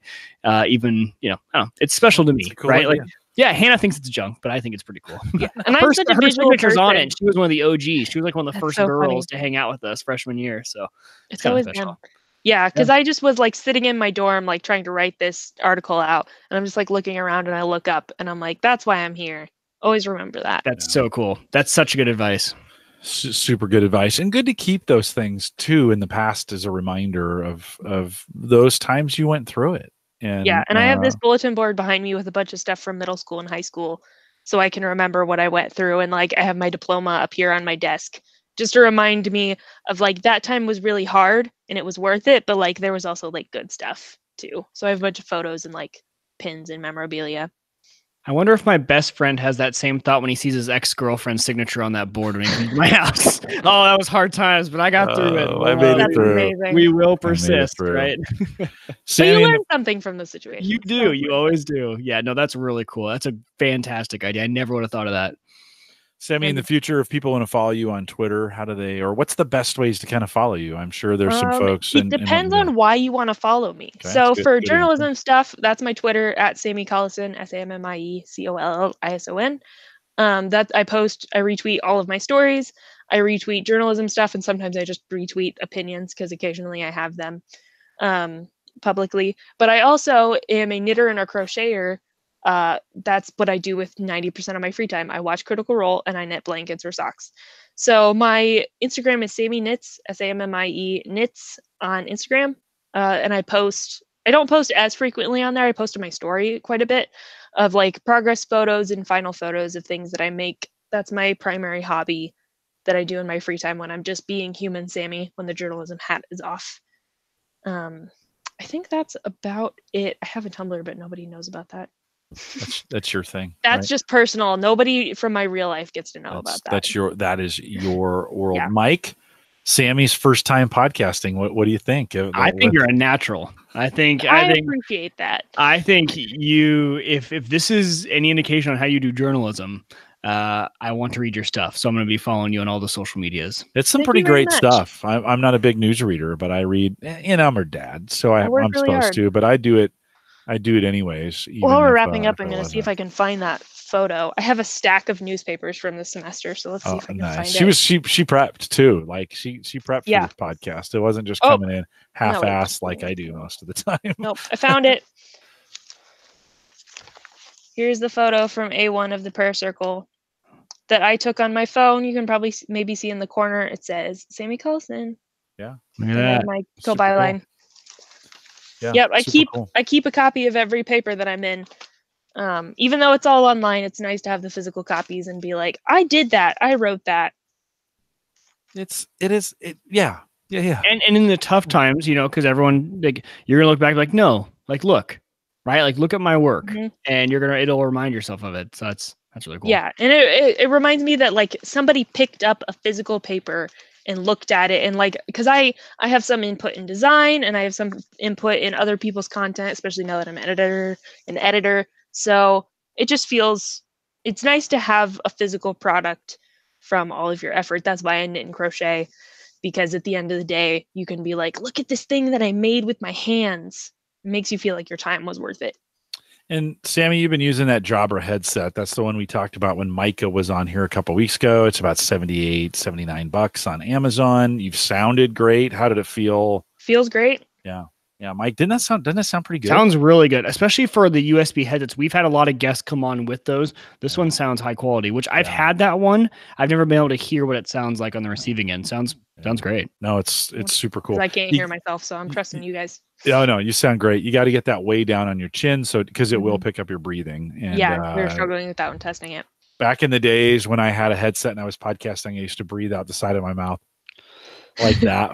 Oh, like the chocolate rain guy? Is that too old of an internet Chocolate reference? rain. Yes, you remember chocolate rain guy? Oh, And I he love leans away chocolate from the rain mic guy. to breathe. Yes. Oh man. See, it's funny as you Been two on are YouTube closer forever. in age than I Yeah. am to her, and so you guys, there's a lot more I've been references. on Oh YouTube my a God. long time. I don't know if you remember who Mika Kitty is. Oh, I don't. She did that video with Nanalu, the Sail music video remake with the hose where she's like dancing in the rain. Yeah, Now I know what you're talking about. she produces music now, and I just bought a ticket to her first headlining tour, and I was like, I've been following her since like 2011. Like I've been on YouTube so long. Right. That's so cool. Yeah, so long. Seeing those people that you follow, you know, yeah, and then they started on YouTube before there was AdSense, before you can make money off of it. Now that's their career, and I'm like, I watched you grow up. That's me with MKBHD. So he's a tech guy, right? Marquez Brownlee. And I have followed him on YouTube since I think my senior year of high school. And now it's like, now he's this big shot. And it's super cool. You almost feel like you know them as a friend. Like, oh, like, you're my like, I was there they're for my buddy. your come up. Like, yeah. It I knew them when they just had 10,000 subs. Yeah, right, you know? People do brag about Before that. They like, I've been here smack that since button. 100,000 or whatever. It's craziness. I remember when there wasn't even a subscription button there to smash. I remember when 1 million subscribers was a lot. Now That's people are true. bleeding 3 million subscribers after one video. Yeah. Yeah. Sammy, one of the things as we wrap it, you know, I've gotten kind of famous over the last I don't know, year or so about talking about HelloFresh. No. Famous on the podcast, on this podcast, for talking about HelloFresh. And one of the things I enjoy the most when you come home for the summer is you kind of get the meals kicked off. Like you kick them off, and actually a couple nights I do the whole thing by myself. You do the whole thing. Like you have it in and done. For one, it's been great for me I've enjoyed. I mean, I love cooking them with Mom, but I like also cooking them with you. But how is that process for you? I mean, as you think about, have you learned new things through it? Has it been one of those kinds of things you like to do? I mean, certainly you don't give us any trouble, but no, I love doing it because I was always a baker growing up. I was better at that because it was so exact and prescriptive. I'm not very good at improvising when it comes to food. I don't trust myself. And so it's kind of like that prescriptive nature when it comes, but there's a little bit of wiggle room for you to learn stuff. So it's kind of been nice because I always cooked with Mom. So I kind of knew how to cook, but I had never like taken the reins myself. And so I didn't trust myself and trust my instincts. And now like when I start dinner, I have the game plan, I have the map, I do the bulk of the work. And so I am more confident in my abilities as a cook, that even if I throw away the recipe card and kind of recreate something, I trust that I know how to do it and that it'll taste good. And I also am way less afraid of cooking meat now because I was super afraid of poisoning my family and I haven't done it. So, and I'm weirdly better than Dad at cooking chicken on the stove. So yeah, the more you know. Yeah, it's crazy. I can't do it, and she's doing it really, really well. Sarah has gotten really good at cooking on the stove, you know, grilling or Dad's like, can I just take it outside and put it on the grill? I just want to get it on the grill. By the way, I replaced all my grill innards this weekend, went down, bought a new, and we're going to get Mike and Mark back on the program here in a couple weeks to talk about some of the grill tech. But Mike, I replaced all the innards of my grill, the burner, put some brick down. I'm trying shields, the little heat shields, you know, the little tents on those for the first time. And man, so I've got some cooking to do. We're doing steaks this weekend for my birthday. So happy early birthday. Yeah, thank you. The outards of that grill though are older than me. It is vintage. It is true. It is a vintage grill. Well, if you still haven't tried HelloFresh and you want to, I've got plenty of coupons to be able to get it done. They should be paying you for this, man. It's okay. Jim at the free advertising. Because I believe in it so much. Like, I mean, I love driving back and forth from Northwest Missouri State back home with you, but it's super fun to cook with you. Like I enjoy that part of it. And we've gotten to that point now. Same with Mom, where I'm like, okay, what do I do? Like I came in the other night. Do the pasta. I came in the other night and you were like, make the crema. And I'm like, all right, so here we go. All the stuff's in the bowl. Put it together. So it was super cool. Sammy, thanks for coming on. You did great. And thanks again for having me. This is super fun. For your first podcast. I had a feeling that I would like podcasting, but now I'm sure that I like podcasting. Yeah, no, I think you'll be good at it. We kind of need to continue to think through. We'll probably have you back on the show before the summer's over. Yes, if you got anything else you want to ask me about. Talk about some tech stuff. And so thanks for coming on. I'll remind folks, if you want to support the show financially, you can do that through Patreon. By the way, someone, I think Justin had mentioned earlier in the program, Patreon could be a source for journalists, independent journalists, right? For people who follow them. So that's kind of a model that could take place. Certainly YouTube views and AdSense is another way to do it. Sammy, it's tough when you think about as soon as you start taking money from people, do you get clouded? And I think one of the things I know about you is you just wouldn't care. You're like, hey, if you're going to give me money, that's great. I'm not going to say anything different just because you're giving me money. Yeah, well, I mean, if I did accept money, that I wouldn't change my views. But we kind of had a discussion with one of our staff members. She's a photographer. She was talking about, a lot of these places they'll do sponsored posts on their website where they'll take money just to do that one post, and maybe they'll feature a product. And I said, no, absolutely not. We're not doing that. That damages our integrity. So yeah, it's a fine line. If you want to support journalism and you really believe in it, especially in super in-depth investigative journalism, buy a subscription to your local paper. That really helps people out. That shows that you care. That shows that you're a regular reader, and that puts money directly in our pockets rather than via advertisers who will threaten to pull out if we post anything vaguely controversial. So, yeah, imagine that newspapers, weird, controversial. Yeah, imagine that. Join our Discord group, theaverageguy.tv/Discord. Send me an email, jim@theaverageguy.tv. You can track me on Twitter @jcollison. Mike is at Uyghur Tech. You can find him there.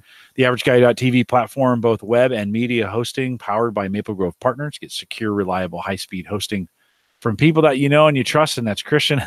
They're running some new upgrades out there this summer as well that Christian was talking about, and I'm just amazed at what him and Gary are doing there in that. If you need a hosting website, their plans as little as $10, and they're awesome dudes to work with. MapleGrovePartners.com. We appreciate their support by hosting everything we do here. I haven't been down, Mike, and I can't remember the last time I really had some. They take it down for maintenance from time to time, but super great. Never knows to be down ever. Yeah, no, super great. Don't forget, you can download us on the app, and if you haven't done that yet, HomeGadgetGeeks.com, a great way to do that and to have it on your phone ready to go. We are live every Thursday, 8 p.m. Central, 9 Eastern, out here at theaverageguy.tv/live. We'll be back next week. We got a barbecue show coming up. Erin's coming back here in a little bit. I haven't scheduled that yet, but she will be back as well. Lots of stuff to talk about. Summer is here. I've got some lawn tech stuff coming up. You'll want to stay and come out and listen live. Thanks to those who did come out tonight, Brian and Joe and Ron, and Ken was out there earlier. Mark was as well. Thanks for coming out tonight. With that, we'll say goodnight, everybody. All right, Sammy. Good job. We're going to talk crypto. I don't know if you want to. I will come back for the after show. I just have to use the ladies' room really bad. Okay. So I'll be right back. All right. She wants to stay. Yeah, we'll let her. All right. If you got this part of the video, you have caught the post crypto. And Mike, first of all, congratulations for those who've gotten this far. It's pretty amazing that you're listening to it. Hey, if you're listening live, don't leave just yet. Just hang tight for a few minutes. Mike, we joke, but it seems like without fail, we talk about crypto prices. They drop on Friday. I think I messaged you on Friday morning after our show last week, and I was like, "See, Jim, we shouldn't have talked about it because look what happened." Yeah, it's just crazy how that works. I've actually gotten to the point where I'm leaving the Coinbase dashboard up on one of my screens, so I'm watching it all the time. And sure enough, a little bit of retraction, but we're kind of back to where it was now. Now is when you should short. We're talking about it, so you should start shorting crypto at this point because it's gonna go down tomorrow. Bitcoin's at about Bitcoin's at about 7,800 right now, which is not bad actually. We hit that 8,000 and it retracted and kind of came back a little bit. The rest of the coins have followed suit. Ethereum has done really, really nice. It peaked about 260, maybe 270, something in there. It's back to 244, but that's well above the 190s and the 150s we were seeing right at its low point. Right. So, again, I think it's a good time to get to pay attention again and kind of make some. We're seeing volatility again, Yeah. right? Which is good. Yeah. We're not just seeing a straight up or a straight down. I mean, it's been up and down the last week. Yeah, in a lot of healthy ways. When we think about like it's following, it's not such the aggressive up and downs that we had seen. Even when it was up positive, we were talking about 10 or 11% a day, and then maybe back 5 or 6%. But so some really healthy, not quite swinging so hard, not quite not moving at all. And so it's so funny. So a buddy of mine at work was saying something, and I mentioned crypto. He's like, "Oh, are you still following crypto?" And I was like, "Dude, like we've seen a nice little run, especially in Bitcoin and Ethereum. We've seen a nice little run with that." Mike, one of the things, and like I think the tip that I'll have this week on Coinbase, because I still think Coinbase is the way to go. I've done a bunch of them, and Coinbase just seems to be the best right now. But Coinbase has a little news section. We've got Sammy on here. If you haven't heard 403, the full show, you should go listen to that before. My daughter came and joined us, and she's a journalist. One of the nice things I'm seeing on the Coinbase app is they have a news section in there that has what I've seen as some really nicely curated crypto news. Is it well curated? I was wondering about that. I haven't actually taken a look at that. Okay. Is it perfect? No. Like there's still. But is it better than just because a lot of these news for crypto, they literally just do hashtag crypto. Anything that shows up, it's just there's a cluster so of much terrible clickbait. news. Yeah, clickbait and speculative stuff, and people who you can tell they're writing for the search engine, or they're writing to pump and dump, or they're writing, to do these. Nothing my daughter would ever imagine. I wrote about crypto and I did a good job. That's something that I wanted to mention. You mentioned crypto during the show. Yeah, say and how as a journalist you kind of have to become like, it's like that moment from Avengers where she's like, when did you become an expert in thermonuclear astrophysics? And he said, last night. And that's being a journalist. Like Dad was like, hey, you should maybe do something about crypto. It's been really big on college campuses. And I was like, okay, I don't know anything about crypto. So I became an expert in like 2 days and then wrote a story about it. Yeah, it's funny because I was getting messages from her about, hey, what about this and what about that, and super cool. And I'd gone to Sammy because I had been working with some students who were on college campuses who were running rigs in the dorms. I didn't find any at Northwest, but I did find people running rigs off campus. Yeah, that's weird to me. There was one person who said, I wouldn't run one on campus because it's unethical, which... Well, good for them. Or for that guy, but I'm sure that there's somebody. Yeah, there's got to be. I'm sure buried somewhere in rooms. There's not now today, probably not. I would believe that with GPU mining really being dead, and most people aren't buying ASICs right now, and so most of that mining stuff has gotten pretty commercial. I'm gonna find the story now. I don't think the average guy, but I came to you and said, hey, you ought to do some investigating on this to see if there are students mining in the rooms. And then how does the administration, are they looking for it? Are they seeing a spike in their power? Is this becoming a problem and especially like an isolated university like Northwest, where it is the town. Like, I mean, it's a big, gigantic. We're like half of Maryville. Yeah. Because I did a voting story once about how if all of the American students at Northwest, like if they voted in Nottoway County, that they would outnumber everybody else in Nottoway County. There's a lot of students at Northwest, and not a small or not a large area. So I think, Mike, Sammy's going to show us and finding that her I crypto, have every paper I've ever written her in. father-inspired crypto paper that she put together. Mike, as we look at, so I was mentioning the news in the Coinbase. I think it's really, really helpful. In at least the articles I've read have been pretty informative. They'll be like, hey, crypto's moved or Bitcoin has moved. We'll tell you why. And in those articles, they've at least some of the ones I've read, I don't read them all, but have been kind of helpful. So I think that's a nice tool if you're thinking about following crypto. I think I don't think you even have to put anything in your Coinbase account, but Coinbase has done a really nice job of building a really nice app. Well, have they added it? Did they remove it from the app? Because I'm in the app right now and I don't see any news. Let's look here. I know. I think as soon as I give that. Right. I was going to say, as soon as you say, because I was going to look for an example. And I was like, maybe unless I'm not looking in the right spot. Yeah, no, if it sits right on the front dashboard. So if you go to the prices tab, which is all the way to the left. Yep. And then underneath that, if you go down, it'll have your current following prices and then new to Coinbase, which they just added 2 new coins to Coinbase, which is kind of interesting. Augur and Dai. Oh, weird. My home is not that. If you have the most interesting. What is well, you don't have to show me what it looks like. It's based on your preferences. And then right below, are you sure you're on the prices tab on the bottom? Prices tab. Yep. I have my overall accounts. Your accounts balance up top. Yeah. Right. Yeah, then I have your following. And then it just ends. And at the bottom, there's view all assets for me. And then below that, there's nothing. Nothing. I bet Sammy's right. Check in your settings. And see if there's a spot where it says the ability to. I don't see anything there. Isn't that weird? It is weird. I found the story. Look, there it is. Cryptocurrency creeps up on popularity at Northwest. Look at that. Carlson. Me. Who made the graphic? Taylor Gonnerman, I think she was our design editor last year. Okay. So not a super strong graphic, but I didn't give her a lot to go on because I became an expert in it so quickly. Mike, that's good. Mike, see the bottom there on my screen where it says new to Coinbase? You don't see that?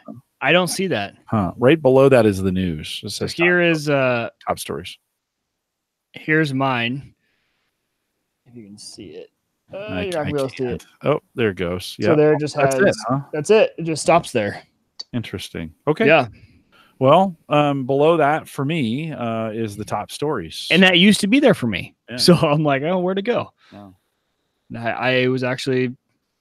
Now their top stories right now. It looks like Coinbase just opened up these 2 new coins. This Augur and Dai. I think that's how DAI. Do you think you pronounce that Dai? Or day. Day, I would guess. We'll call it day. And so the top stories are kind of dominated by their news of them opening or putting those on there. But what's kind of cool is you can go in there and kind of read up on them and see what's going on. I just think Coinbase is maybe the most one of the. Ooh, there's thunder. Oh, it's been going crazy out here because it's going to hit me before it hits you, right? West to east here. And it's been going nuts. Looks like Day is one of those stable coins, right? To compete. There's a whole crop of coins that are popping up that are trying to be stability or to be that kind of that dollar, right? In the market. So it looks like this. Now, here's something cool too, that if you didn't know that the Coinbase app offers, if you go and click, so if you're in prices, and let's say you go and click on Bitcoin, and if you scroll down, there's a resources tab you can pop open. You can actually go read the white paper on all of the cryptos they have. Sometimes it's hard to find that official white paper. So the fact that they have that there, they have the official website. Those white papers, if you want to get into this, if you're still on the end of kind of learning about this, those white papers are fascinating. That would have been super useful last year. Do you have Bitcoin news below that? No. You must have news turned off or something, dude. Isn't that weird? I did get the update that just happened like 3 days ago, but I don't know. Well, I hope it doesn't go away. Oh, well, no, I was going to say, because like they're. So run your update. No, I'm not changing anything. Like I'm not losing my news. Go away. Maybe that stuff's only available on Pro. I don't know. I'll have to look at it. That was my thought. Pro account? Different. I don't have a Pro account. No. Is there a way to get a Pro account? I was just seeing they had a news article that said what's Coinbase Pro. Hold on, let's look at this. I was also rereading this story while you're looking for that. And Northwest has an applied cryptocurrency class. Oh, interesting. Yeah. So that was really interesting to me. That's why one of the students that was mining off campus got into it. Well, interesting. Okay. It's not riveting podcasting while you're listening. Yeah. To looking for things. I'll wrap it for that. We will not a lot of change this week if you're listening to this update, this crypto update. Not a lot of changes this week in crypto. But we didn't retrace. We didn't go all the way back to where we were last week, which is kind of good. I think we're seeing some continued price holds. So again, interesting times and some interesting stuff. And I kind of love still working on it. I don't fixate on it like I used to, but I do spend some time checking it. You're still hoping it'll pay off my student loans? That's the goal, Sammy. That's the goal. I need the $1 million. I got to hit $1 million so I can pay off your student loans. I don't have $1 million in loans. I didn't go to art school. All right. With that, I'll cut it. We'll stay live. If you're listening live, we'll still do some post show, but I will cut it right here for the crypto post. See you guys next week. Funny that you mentioned that, Sammy. Your school isn't that much cheaper than Josh's was. True. So don't. I was gonna say rag on Josh one semester only saved you $12,000. I'm like, dang, Northwest Missouri's. Well, we're paying out of state now. That's true. Yeah. And so that's a little painful. That part's a little painful. And room and board is not. True. That's the crusher. Like room and board is the crusher. That's 10. Yeah, because I'm working for the newspaper, it would be pretty impossible for me in the way that my brain works to do another job and pay to live off campus. So right. Living on campus and doing it's a short period of time. It's a one-time thing we do. We're just gonna get her through it and do it. And then I'll become a world famous podcaster and pay it all off. It's totally fine. There we go. Optimism. I like it. I sure hope Put me on one of those billboards. I sure hope so. Mike, all this week, I've got hooked on Cigar Daily. This is this new podcast. Well, it's not new. This is not what your dad needed, Tammy. I don't know. It wasn't me. Even for me, it came out of left field. He got me involved. I wasn't the start of it. I promise. It wasn't me. I think it was Phil. Yeah, maybe it was. Maybe it was Phil. Phil was like, "Oh, I'm getting ready to turn 30. Time to get dad into cigars."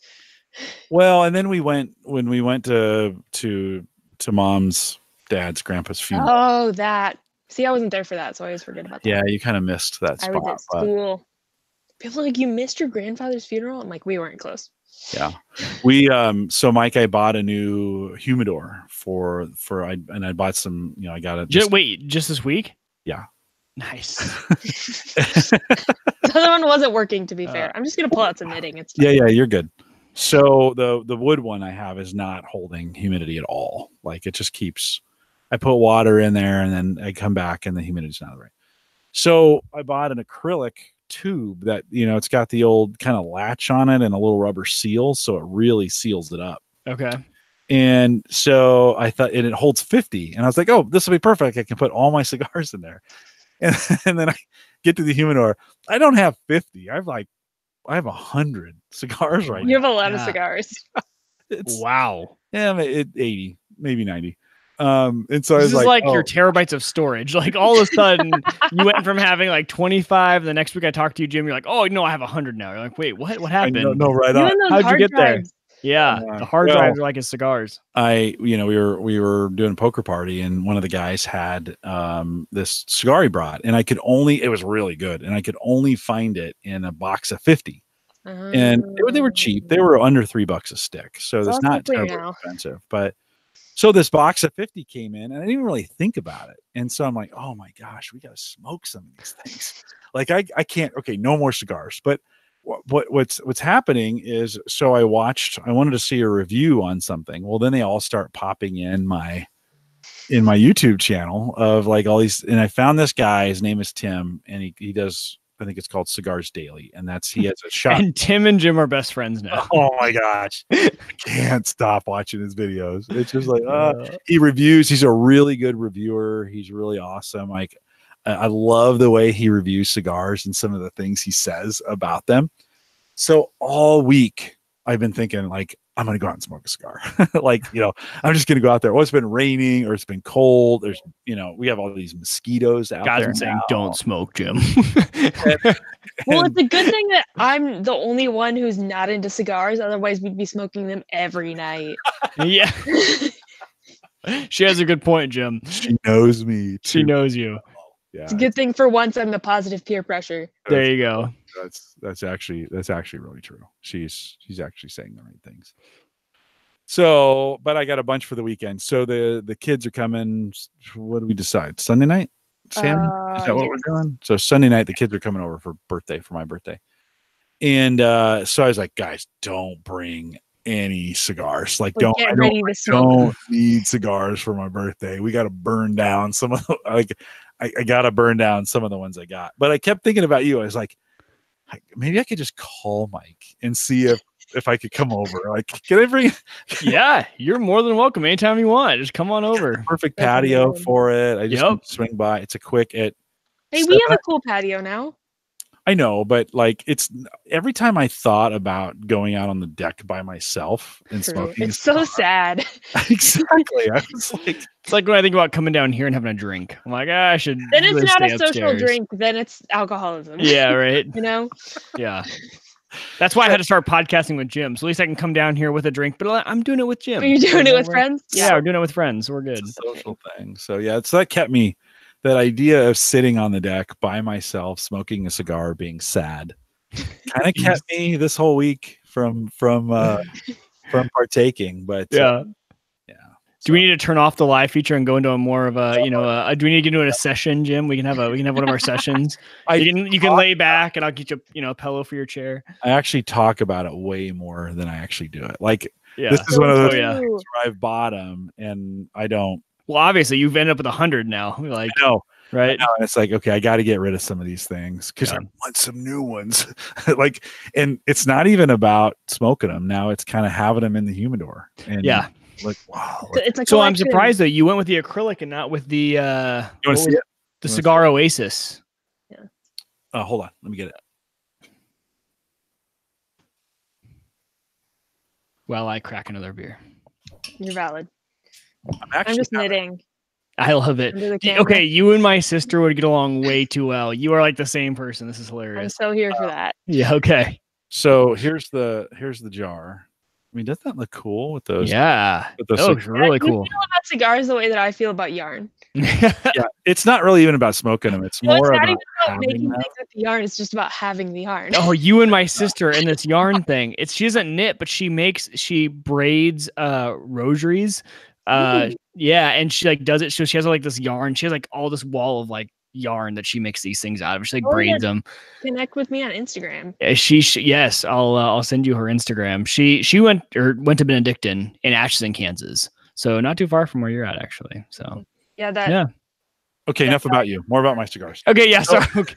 Back to Jim and his cigars. So it's got the humidity, and this I've had trouble. The other one would lose humidity. This one gets too humid because it's got such a good seal. Oh yeah, right. So I'm trying to figure out it's got. And how do you put the humidity? How do you get water in there? Yeah, so it's just got a. Okay. And it said put 10 drops, and I'm like, 10. Oh, you mean 100? So I watched him do it. It was 100.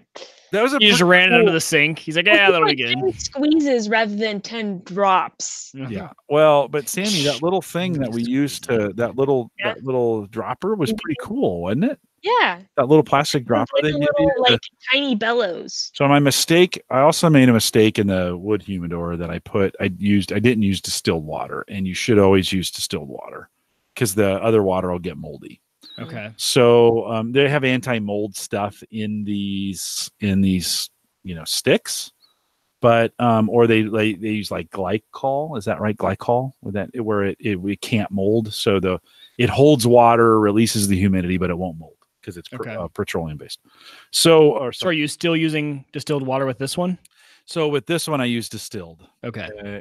I don't know. I got a little mold in the other box, and I was afraid, like, I don't. Once that stuff sets in, it's super hard to get it out. Because even if there's not visible mold, there can still be microscopic spores. Yeah. That's why if you have like food that gets moldy, throw the whole thing out, because even if you scrape off the mold, it's already in there.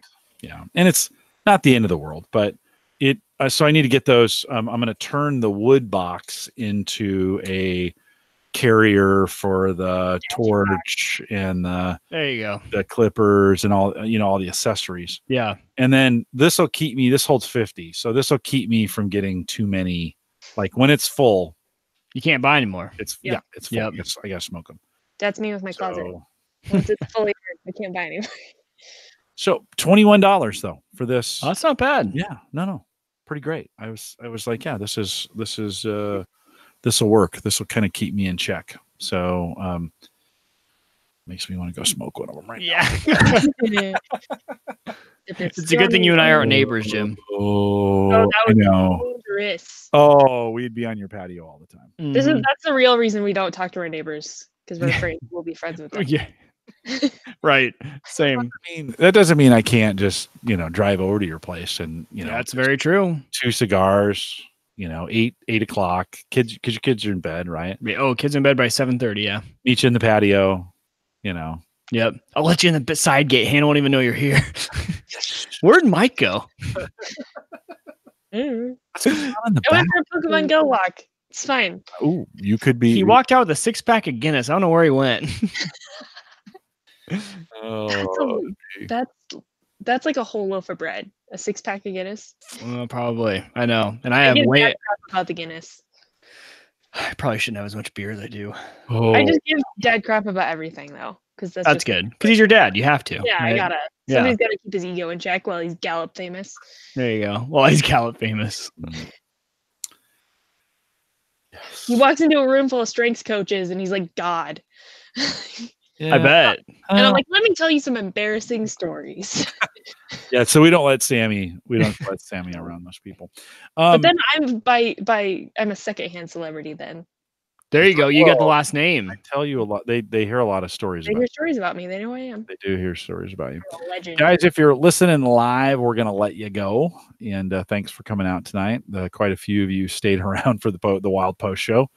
And it's a good thing I won't publish that part of things, but you've heard it live. So we'll see you guys next week. Mike and I are back, and we'll have some gadgets to talk about. So we'll see you guys.